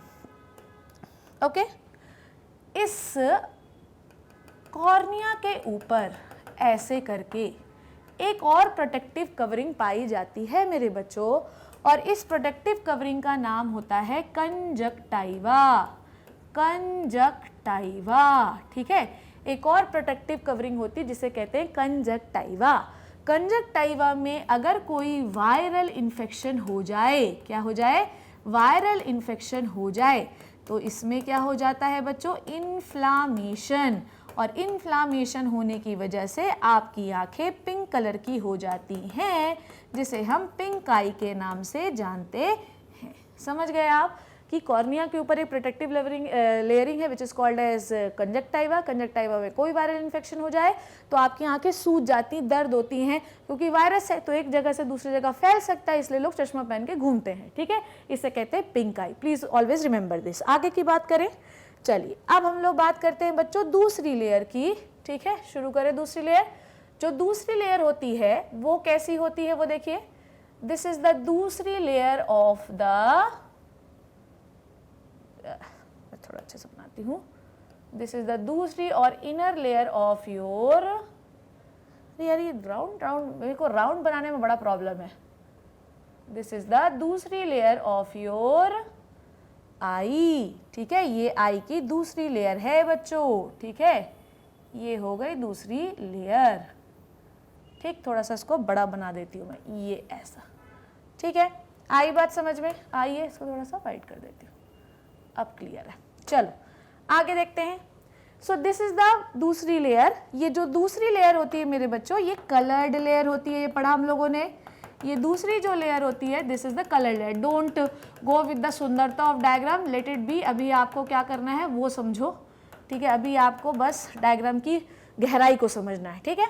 ये जो सेकेंड लेयर होती है इसे मैं क्या कहती हूँ? इसे मैंने क्या कहा था? ट्यूनिका वेस्क्यूलोसा। इसमें बहुत सारी ब्लड वेसल्स पाई जाती हैं, साथ में इसमें पिगमेंट भी पाया जाता है। तो जहाँ पर पिगमेंट पाया जाता है उसे हम कहते हैं कोरोइड। ट्यूनिका वेस्कुलोसा को 3 पार्ट हमने पढ़ने थे, उसमें एक पढ़नी थी सीलियरी बॉडी, एक पढ़ना था आइरिस और एक पढ़ना था आपका कोरोइड। कोरोइड जो होता है इसमें मेलानिन नाम का पिगमेंट पाया जाता है, ताकि जो भी लाइट आए वो रिफ्लेक्ट ना हो, इधर उधर टकराए नहीं, अगर एक्स्ट्रा है तो उसे एब्जॉर्ब कर लिया जाता है। इसमें मेलानिन पिगमेंट पाया जाता है और ये कलर्ड पार्ट होता है, ब्लू कलर इसका रंग होता है, ठीक है। अब मेरी बात ध्यान से मेरे बच्चे सुनेंगे। ये जो कोरोइड है ये थोड़ा सा ऐसे आकर थोड़ा सा एलिवेशन आपको इसमें दिखाई दे रहा होगा। दिस इज कॉल्ड एज मेरे बच्चों आइरिस। ये क्या कहलाता है? आइरिस। और यही आपकी आंखों को कलर देता है, ठीक है। जो भी आपकी आंखों का कलर है, आपका आंखों का कलर ब्लू है, आपकी आंखों का कलर रेड है, नीला है, पीला है, कैसा है, जैसा पीला तो नहीं, वो किसकी वजह से होता है? आइरिस की वजह से होता है। अब अगर आप इस कोरोइड की लेयर में कुछ फोल्ड्स देख रहे होंगे तो हम इसे क्या कहते हैं बच्चों? हम लोग इसे कहते हैं सीलियरी बॉडी। क्या कहते हैं इसे बच्चों हम लोग? सीलियरी बॉडी, ठीक है। सीलियरी बॉडी, डन, ठीक है। और ये सीलियरी बॉडी के जस्ट ऊपर मेरे बच्चों इस तरीके से सीलियरी मसल्स पाई जाती हैं, ठीक है। सीलियरी बॉडी, सीलियरी मसल, अभी इसका एक और रोल बताती हूँ, क्या रोल होता है इसका। सीलियरी मसल, डन हो गई। सो ये जो फोल्डेड पार्ट दिख रहा है this is the ciliary body, इसका एलिवेशन दिख रहा है, दिस इज द आइरिस, ठीक है। और अगर आप देख रहे होंगे तो आइरिस के बीच में एक जगह दिख रही है, इसको मैं बताती हूँ। पर अगर आप सीलियरी बॉडी से दूसरा कलर लेते हो पिंक, सीलियरी बॉडी से ऐसे पतले पतले से कुछ धागे नुमा संरचनाएं निकल रही हैं और इन धागे नुमा संरचनाओं को हम सस्पेंसरी लिगामेंट के नाम से जानते हैं, ठीक है। और यहाँ पर एक प्यारा सा सुंदर सा नन्हा सा मुन्ना सा फंसा होता है आपका लेंस, ठीक है। थोड़ा और अच्छा बनाऊंगी मैं, सस्पेंसरी लिगामेंट का थोड़ा साइज छोटा कर दूं मैं। ये हो गए आपके सस्पेंसरी लिगामेंट और यहाँ पर आपका एक लेंस पाया जाता है, okay, so this is your lens. ठीक, सस्पेंसरी लिगामेंट को और सुंदर बनाऊंगी मैं यार, ये अच्छा नहीं दिख रहा है मुझे। टिंग टिंग टिंग टिंग, ये सस्पेंसरी लिगामेंट, ये सस्पेंसरी लिगामेंट, ऐसा बनाते हैं अपन, तो अपन को लेंस की पोजीशन और अच्छे से समझ में आएगी। ये देखो, सो ये इसने पकड़ रखा है किसको बच्चों, लेंस को, L-E-N-S, लेंस। क्लियर हो गया, लेबल कर ले इसको, कोई टेंशन तो नहीं। अब बहुत इंपॉर्टेंट चीज बताने वाली हूं मैं इसमें। ये हो गया आइरिस, ठीक है, ये हो गई ciliary muscle, ciliary body, ciliary body, ciliary muscle, ciliary body, ये हो गए सस्पेंसरी लिगामेंट। यहां लिखूंगी सस्पेंसरी लिगामेंट, सस्पेंसरी लिगामेंट। बड़ा रोल है इनका, बड़ा रोल है, लेंस को एडजस्ट करने में बहुत रोल होता है इनका, ठीक है। जब आपको ज़्यादा देखना है, क्लियर देखना है, तो ये सारी चीज़ें बड़ी रोल में काम में आती हैं, ठीक है। ये हो गई सस्पेंसरी लिगामेंट। आइरिस, ये आइरिस, ये आइरिस, आइरिस के बीच का ये जो जगह आपको दिखाई दे रहा है, इसे हम कहते हैं प्यूपिल, ठीक है। क्या कहते हैं, प्यूपिल। डन, इतनी बात आपको क्लियर हो गई, इसमें कोई कंफ्यूजन तो नहीं है, ठीक है। यहाँ पर भी आप लिगामेंट्स, यहाँ पर भी आप सीलियरी मसल बना लो, यहाँ पर भी आप सीलियरी मसल बना लो। डन हो गई इतनी बात। अब अगर मैं एक नॉर्मल आइज को बना कर देखूं तो मुझे कैसा दिखाई देगा, ठीक है। लेट मी मेक द सुंदर सी एक आँख। अगर मैं अपनी नॉर्मल आइज को बना कर देखूं तो यहाँ पर मुझे कैसे दिखाई देती है आँख, यहाँ पर मुझे कैसे दिखाई देती, pink pink pink pink pink pink ऐसी दिखाई देती है, बोलो मुझे। उसके बाद यहाँ पर पूरा ये हिस्सा तो वाइट दिखाई देता है। अब ओके, ये हिस्सा क्या है बच्चों, दिस इज द आइरिस, ठीक है, this is the iris and this one is the प्यूपिल, ठीक है। और आइरिस कैसा, और ये आइरिस को कलर करो आप, ये पूरा कलर है, ठीक है। डन हो गई इतनी बात, ठीक। अब ये हो गया, लेबल करेंगे इसमें। अब देखो क्या है, दिस इज द स्क्लेरा। ये पलक वलक छोड़ो अभी, इसको मतलब नहीं है, स्क्लेरा, ठीक है। अब इसके ऊपर, स्क्लेरा तो पूरा वाइट है, सबसे ऊपर की लेयर जो है वो कौन सी होती है, सबसे आउटर लेयर तो स्क्लेरा है। पर फिर आपको सेकेंड लेयर आइरिस कैसे दिखाई दे रहा है, क्योंकि इसके ऊपर जो लेयर बन रही है बच्चों, ध्यान समझो, इसके ऊपर जो लेयर बन रही है वो है ट्रांसपेरेंट, और वो हमको दिखाई नहीं दे रही है। और उसका नाम हम लोगों ने क्या बताया था, उसका नाम हम लोगों ने उसका नाम हम लोगों ने डिसाइड किया था कि उसका नाम क्या होगा बच्चों, कॉर्निया। तो कॉर्निया और ये दोनों क्या हैं, ये है फाइब्रस लेयर, फाइब्रोसा है ये। पर क्योंकि ये पूरा आउटर लेयर दिख रहा है आपको, सबसे आउटर लेयर, पर फिर भी आपको उसकी सेकेंड लेयर ये आइरिस क्यों दिखाई दे रही है, क्योंकि इसके ऊपर जो फाइब्रस लेयर है वो ट्रांसपेरेंट हो गई, which is known as cornea, ठीक है। और ये क्या है, सेकेंड लेयर है, and this one is the iris. Iris में बीच में होता है प्यूपिल, प्यूपिल। और ये याद रखिएगा कि सीलियरी बॉडी, सीलियरी मसल ये आपको पीछे होती हैं, इसके दिखाई नहीं देती। रेटिना भी इसके पीछे होता है, इसलिए दिखाई नहीं देता, ठीक है। कोई दिक्कत, कोई परेशानी, आइए अब हम लोग क्या बात कर रहे हैं, ये कहानी क्लियर हो गई। अब बेटा ये जो सीलियरी बॉडी, सीलियरी मसल्स होती हैं, ये सिक्रीटरी होती हैं, समझ में आई बात, ये सिक्रीटरी होती हैं, ये कुछ कुछ बनाती हैं। क्या बनाती हैं वो अभी देखिए। ये जो सीलियरी मसल होती हैं, ये जो सीलियरी मसल है ना बच्चों, इनने, ये सीलियरी बॉडी बड़ी सिक्रीटरी नेचर की होती है। इसने कोई चीज़ सिक्रीट की है, पता है, लेंस के पूरा सामने ये मटेरियल भरा हुआ होता है, और इस मटेरियल का नाम पता है क्या होता है, इस मटेरियल का नाम होता है एक्वस ह्यूमर, ठीक है। इस मटेरियल का नाम होता है एक्वस ह्यूमर। एक्वस मतलब पानी जैसा, ठीक है, aqueous humour, okay, aqueous humour. क्योंकि ये लेंस के सामने पाया जा रहा है और पूरे चैम्बर में भरा हुआ है, इसलिए मैं इस चैम्बर का नाम क्या रख देती हूँ, एक्वस चैम्बर, ठीक है, एक्वस चैम्बर। तो लेंस के सामने जो लिक्विड पाया जाता है उसको हम एक्वस ह्यूमर कहते हैं, और जिस चैम्बर में पाया जाता है, लेंस के सामने जो चैम्बर है, देखो आइरिस के सामने पूरा भरा हुआ है, इसको हम एक्वस चैम्बर के नाम से जानते हैं। अगली बात करते हैं, लेंस के पीछे आते हैं, ठीक है, लेंस के पीछे आते हैं, और लेंस के पीछे एक मटेरियल, एक लिक्विड भरा रहता है। इट्स नॉट एक्चुअली लिक्विड, ये पूरा जेल जैसा होता है, इट्स नॉट लिक्विड, ये पूरा जेल जैसा भरा हुआ होता है। और इस जेल जैसे मटेरियल को मैं पूरा क्यों नहीं भर रही हूँ अभी, क्योंकि मुझे यहाँ पे रेटिना बनानी थी, आपको थर्ड लेयर दिखानी है, ठीक है। और इसे मैं क्या कहती हूँ, इसे मैं कहती हूँ बच्चों विट्रस ह्यूमर या विट्रस चैम्बर। ये जेल जैसा होता है। एक्वस ह्यूमर जो होता है ये होता है आपका किसके जैसा, पानी जैसा। और ये क्या है, इसको हम ह्यूमर कह सकते हैं, विट्रस ह्यूमर, ठीक। तो लेंस के आगे होता है ह्यूमर, ठीक है। लेंस के आगे होता है एक्वस ह्यूमर, लेंस के पीछे होता है विट्रस ह्यूमर, ठीक है। नाउ मेरे बच्चों अब मैं बात करूंगी, फर्स्ट लेयर क्लियर हो गई, एक बार देख लेते हैं। फर्स्ट लेयर हम लोगों को क्लियर हो गई, फाइब्रोसा क्लियर हो गई, इसके मैंने दो लेयर बताए, आप दो पार्ट बताए। One is the sclera which is the white of the eye, और उसके सामने का पार्ट जो कि लेंस के आइरिस के ऊपर होता है वो ट्रांसपेरेंट होता है which is called as cornea. इसके ऊपर एक प्रोटेक्टिव लेयर होती है which is called as conjunctiva. उसके बाद सेकेंड जो लेयर होती है उसको कहते हैं हम लोग tunica vasculosa which is highly vascular, ठीक है। और इसके भी तीन पार्ट हमने पढ़ने हैं। One is the choroid which is the coloured part which has the melanin.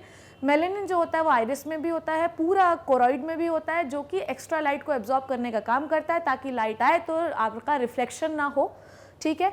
और उसके बाद हमने पढ़ा lens. Lens is attached with the suspensory ligament. Suspensory ligament is a धागे like structure which is the extension of ciliary body. Ciliary body is the मोटा part of the choroid, जो आगे ये मोटा मोटा दिख रहा है, और उसके आगे एक लटका हुआ मोटा पार्ट है which is called as iris. दो आइरिस के बीच में एक छोटा सा होल पाया जा रहा है which is called as pupil. जब प्यूपिल जो होता है आइरिस के कॉन्ट्रैक्ट या रिलैक्स होने से प्यूपिल का जो है क्या होता है, साइज डिसाइड होता है। और प्यूपिल के साइज डिसाइड होने से जब हमको कम लाइट होती तो अपन ऐसे से कर लेते हैं, ठीक। जब ज़्यादा होती तो अपन ऐसे कर लेते हैं। तो ये क्या हो रहा है, एडजस्टमेंट हो रहा है। इसके बारे में हम लोग पूरा डिटेल पढ़ेंगे। प्यूपिल और आइरिस जो होते हैं ये अमाउंट ऑफ लाइट जो आपकी आंखों के अंदर आ रही है उसे डिसाइड करते हैं। अब आओ मेरे बच्चों, सबसे आखिरी layer we are going to tell, ये मैं आपको पहले भी बता चुकी हूँ, ये सबसे आखिरी लेयर है एंड इंटरनल लेयर है। ओ शिट, इसमें तो मिट रही है। ये सबसे आखिरी लेयर है एंड सबसे इंटरनल लेयर है। इसमें भी हम एक बहुत इंपॉर्टेंट चीज़ पढ़ेंगे, ठीक है ना। सबसे आखिरी लेयर है एंड सबसे इंपॉर्टेंट लेयर है, very very important layer, very very very very important layer, ठीक है। इसे मैं क्या कहती हूँ बच्चों, this is called as iris. और ये पूरे में नहीं होती है और मोटी होती है, और मेलानिन इसमें भी होता है।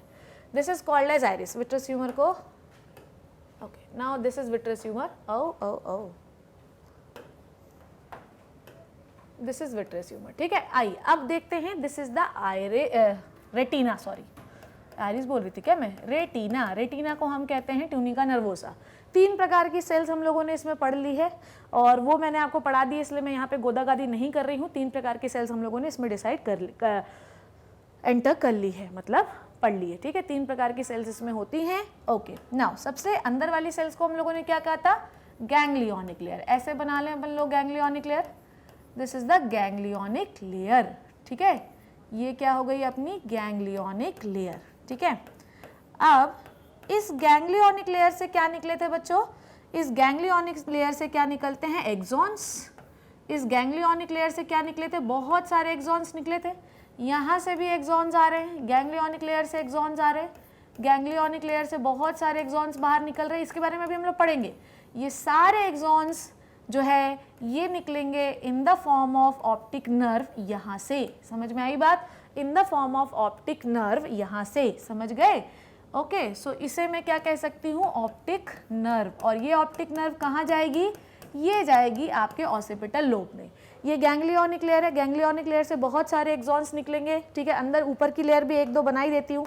ऊपर की लेयर को हम लोगों ने क्या पढ़ा था, ये पढ़ा था बाइपोलर लेयर। उसके ऊपर की लेयर को हम लोगों ने क्या बोला था, रॉड्स एंड कोन्स, वो मैं नहीं ड्रॉ कर रही हूँ, ठीक है। तो जितना सिग्नल विग्नल जो विजन हो गया, सारा काम हो गया, तो ये सारा विजन का इंफॉर्मेशन लेकर सारे एक्सॉन्स जो है इस जगह से निकलेंगे और ये बना रहे हैं ऑप्टिक नर्व, और ये जाएगी आपके ऑसिपिटल लोब में। समझ गए आप मेरी बात। तो गैंग्लियोनिक लेयर के जो एक्सॉन्स है वो बाहर निकल रहे हैं आइस से इन the form of optic nerve, ठीक है। अगर आप देखें ये सारे जो गैंग्लियोनिक लेयर के एक्सॉन्स हैं ये ऑप्टिक नर्व सब इकट्ठा हो जाएंगे और ऑप्टिक नर्व के रूप में बाहर निकलेंगे, ठीक है। और आपको गैंग्लियोनिक लेयर्स के जो एक्सॉन है उनको हम नर्व कहते हैं, आप लोगों ने पढ़ा था। Eye is not the part of central nervous system, it is the part of peripheral nervous system. तो जो भी एक्सॉन का group into the peripheral nervous system is called as nerve, पढ़ा हम लोगों ने, ये नर्व के रूप में निकल जाएगा। आइए, हालांकि मैं अभी आपको यहाँ पे नहीं बताऊंगी, पर बता देती हूँ, नेक्स्ट क्लास में एक बार और अपन को डिस्कस करना है। जिस जगह पर ऑप्टिक नर्व निकल रही है ठीक है। जिस जगह पर ऑप्टिक नर्व निकल रही है उसको हम कहते हैं ब्लाइंड स्पॉट। क्यों कहते हैं वो हम लोग पढ़ेंगे, ठीक है। उसे हम कहते हैं ब्लाइंड स्पॉट। जिस जगह से ऑप्टिक नर्व बाहर निकल रही है उसे हम कहते हैं ब्लाइंड स्पॉट।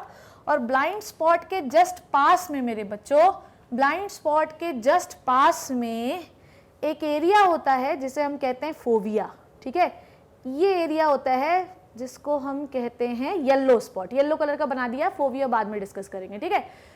ब्लाइंड स्पॉट के जस्ट बाजू में एक चीज होती है जिसे हम कहते हैं येलो स्पॉट। इसके बारे में भी हम अगली कक्षा में डिस्कस करेंगे। समझ गए? समझ गए? जितने भी अंदर वाली रेटिना के अंदर वाली लेयर के जितने भी एक्सॉन थे वो ऑप्टिक नर्व के रूप में बाहर निकले। जहां से बाहर निकले उसको ब्लाइंड स्पॉट कहते हैं। इसके बाजू में एक हिस्सा होता है जिसको हम येलो स्पॉट कहते हैं। 3 लेयर क्लियर हो गई। First layer fibrosa, second layer vasculosa, third layer is the retina. Fibrosa के 2 part, sclera and cornea. Vasculosa के 3 पार्ट हमने पढ़े, which is the choroid, iris and ciliary body.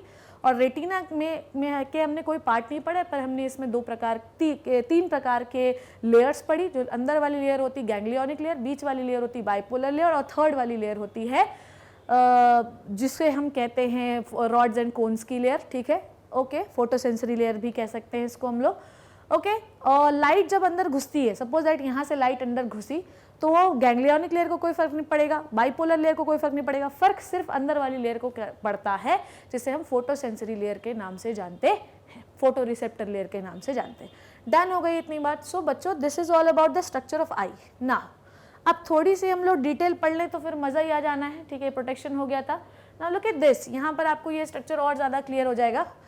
So this is the white of the eye which is called as sclera, ठीक है। ये white of the आई है जिसे हम क्या कहते हैं, स्क्लेरा।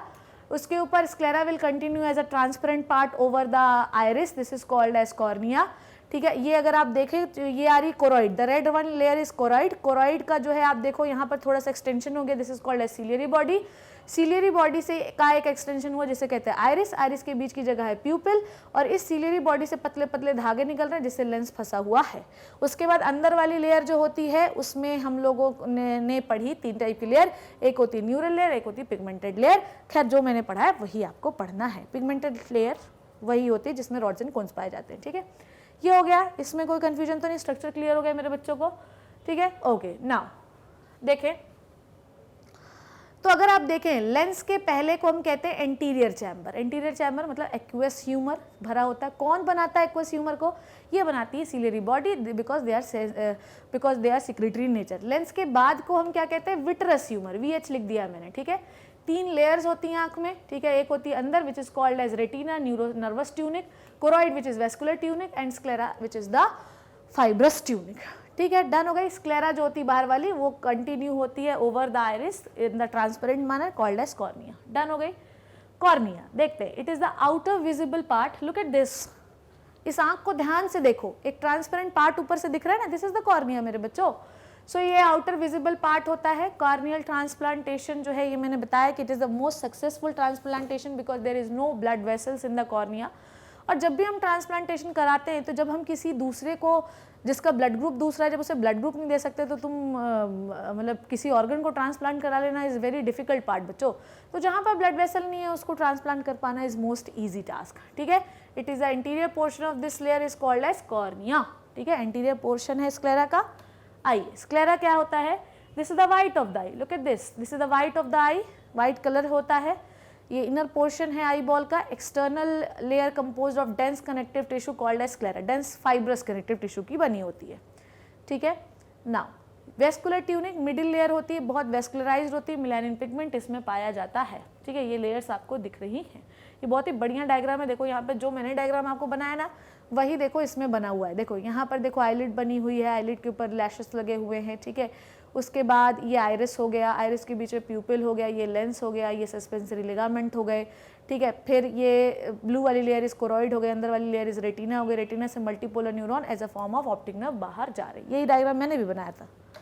आइए उसके बाद हम देखते हैं कि जो आपकी वो थी वेस्कुलोसा लेयर, उसमें कौन कौन से होते हैं। कोरोइड लेयर, कोरोइड में बहुत सारे पिगमेंटेड होते हैं, सेल्स होते हैं, मेलानिन पिगमेंट्स होते हैं, जिसकी वजह से ब्लूइश कलर की दिखाई देती है। ये रेटिना को नरिश करने का भी काम करती है। आइए सीलरी बॉडी क्या होती है, कोरोइड लेयर जो होती है वो thin over the posterior 2/3 part of the eyeball but become thick at the interior part to form the ciliary body.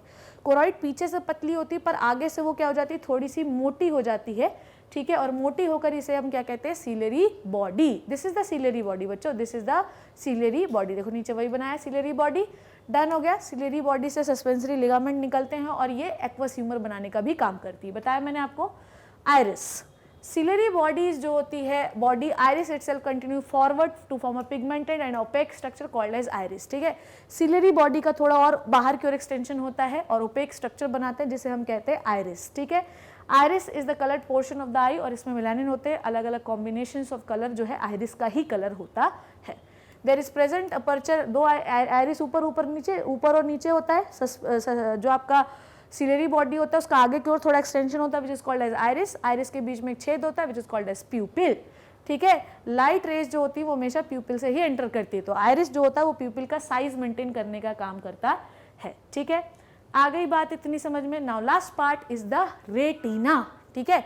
और ये रेटिना के बारे में नेक्स्ट क्लास में हम और डिटेल से बात करेंगे कि ये जो मैंने आपको लेयर्स बता दिए ना, ये जो मैंने आपको लेयर्स बताई ना, ये रेटिना के बारे में मैं अगली क्लास में आपको बहुत अच्छे से और एक बार पढ़ाऊंगी, ठीक है। सो this is all about the structure of eyes, layers of eyes, ठीक है। बहुत सारे तो मैंने इसमें फंक्शन भी आपको बता दिए। नेक्स्ट क्लास में मैं बात करूंगी मैकेनिज्म ऑफ विजन की। I hope you learn and enjoy the video मेरे बच्चों। नेक्स्ट क्लास में मिलूंगा एक बहुत ही एंथुसियास्टिक लेक्चर के साथ। बड़ा ही इंपॉर्टेंट लेक्चर है ये लेक्चर जो हम लोगों ने बनाया, वेरी वेरी इंपॉर्टेंट पार्ट है और ये याद रखिएगा कि ये आपके एग्जाम में आ सकता है। इसकी प्रोबेबिलिटी जो है वो बहुत ही ज़्यादा है आपके एग्जाम में आने की, ये बात याद रखना है आपको। समझ में आ गई बात? ओके तो ये मैंने आपको पढ़ाया आज आपके क्या कहते हैं लेक्चर्स के बारे में, ठीक है, और स्ट्रक्चर ऑफ आई के बारे में। बहुत सारे बच्चे जो है वो अपना लेक्चर ढूंढ नहीं पाते, बड़े परेशान रहते हैं। मैं भी बहुत सारे रिक्वेस्ट आती है, मैं भी बड़ी परेशान रहती हूँ। तो अगर आप चाहें तो वेबसाइट को विजिट कर सकते हैं, ठीक है। उसमें लेक्चर देखना, सीक्वेंस में देखना बड़ा आसान हो जाता है। कुछ नहीं करना है, ऊपर टाइप करना है आपको magnetbrains.com। जब आप टाइप करोगे वेबसाइट को तो पहले नंबर पे हमारी वेबसाइट ओपन हो जाएगी।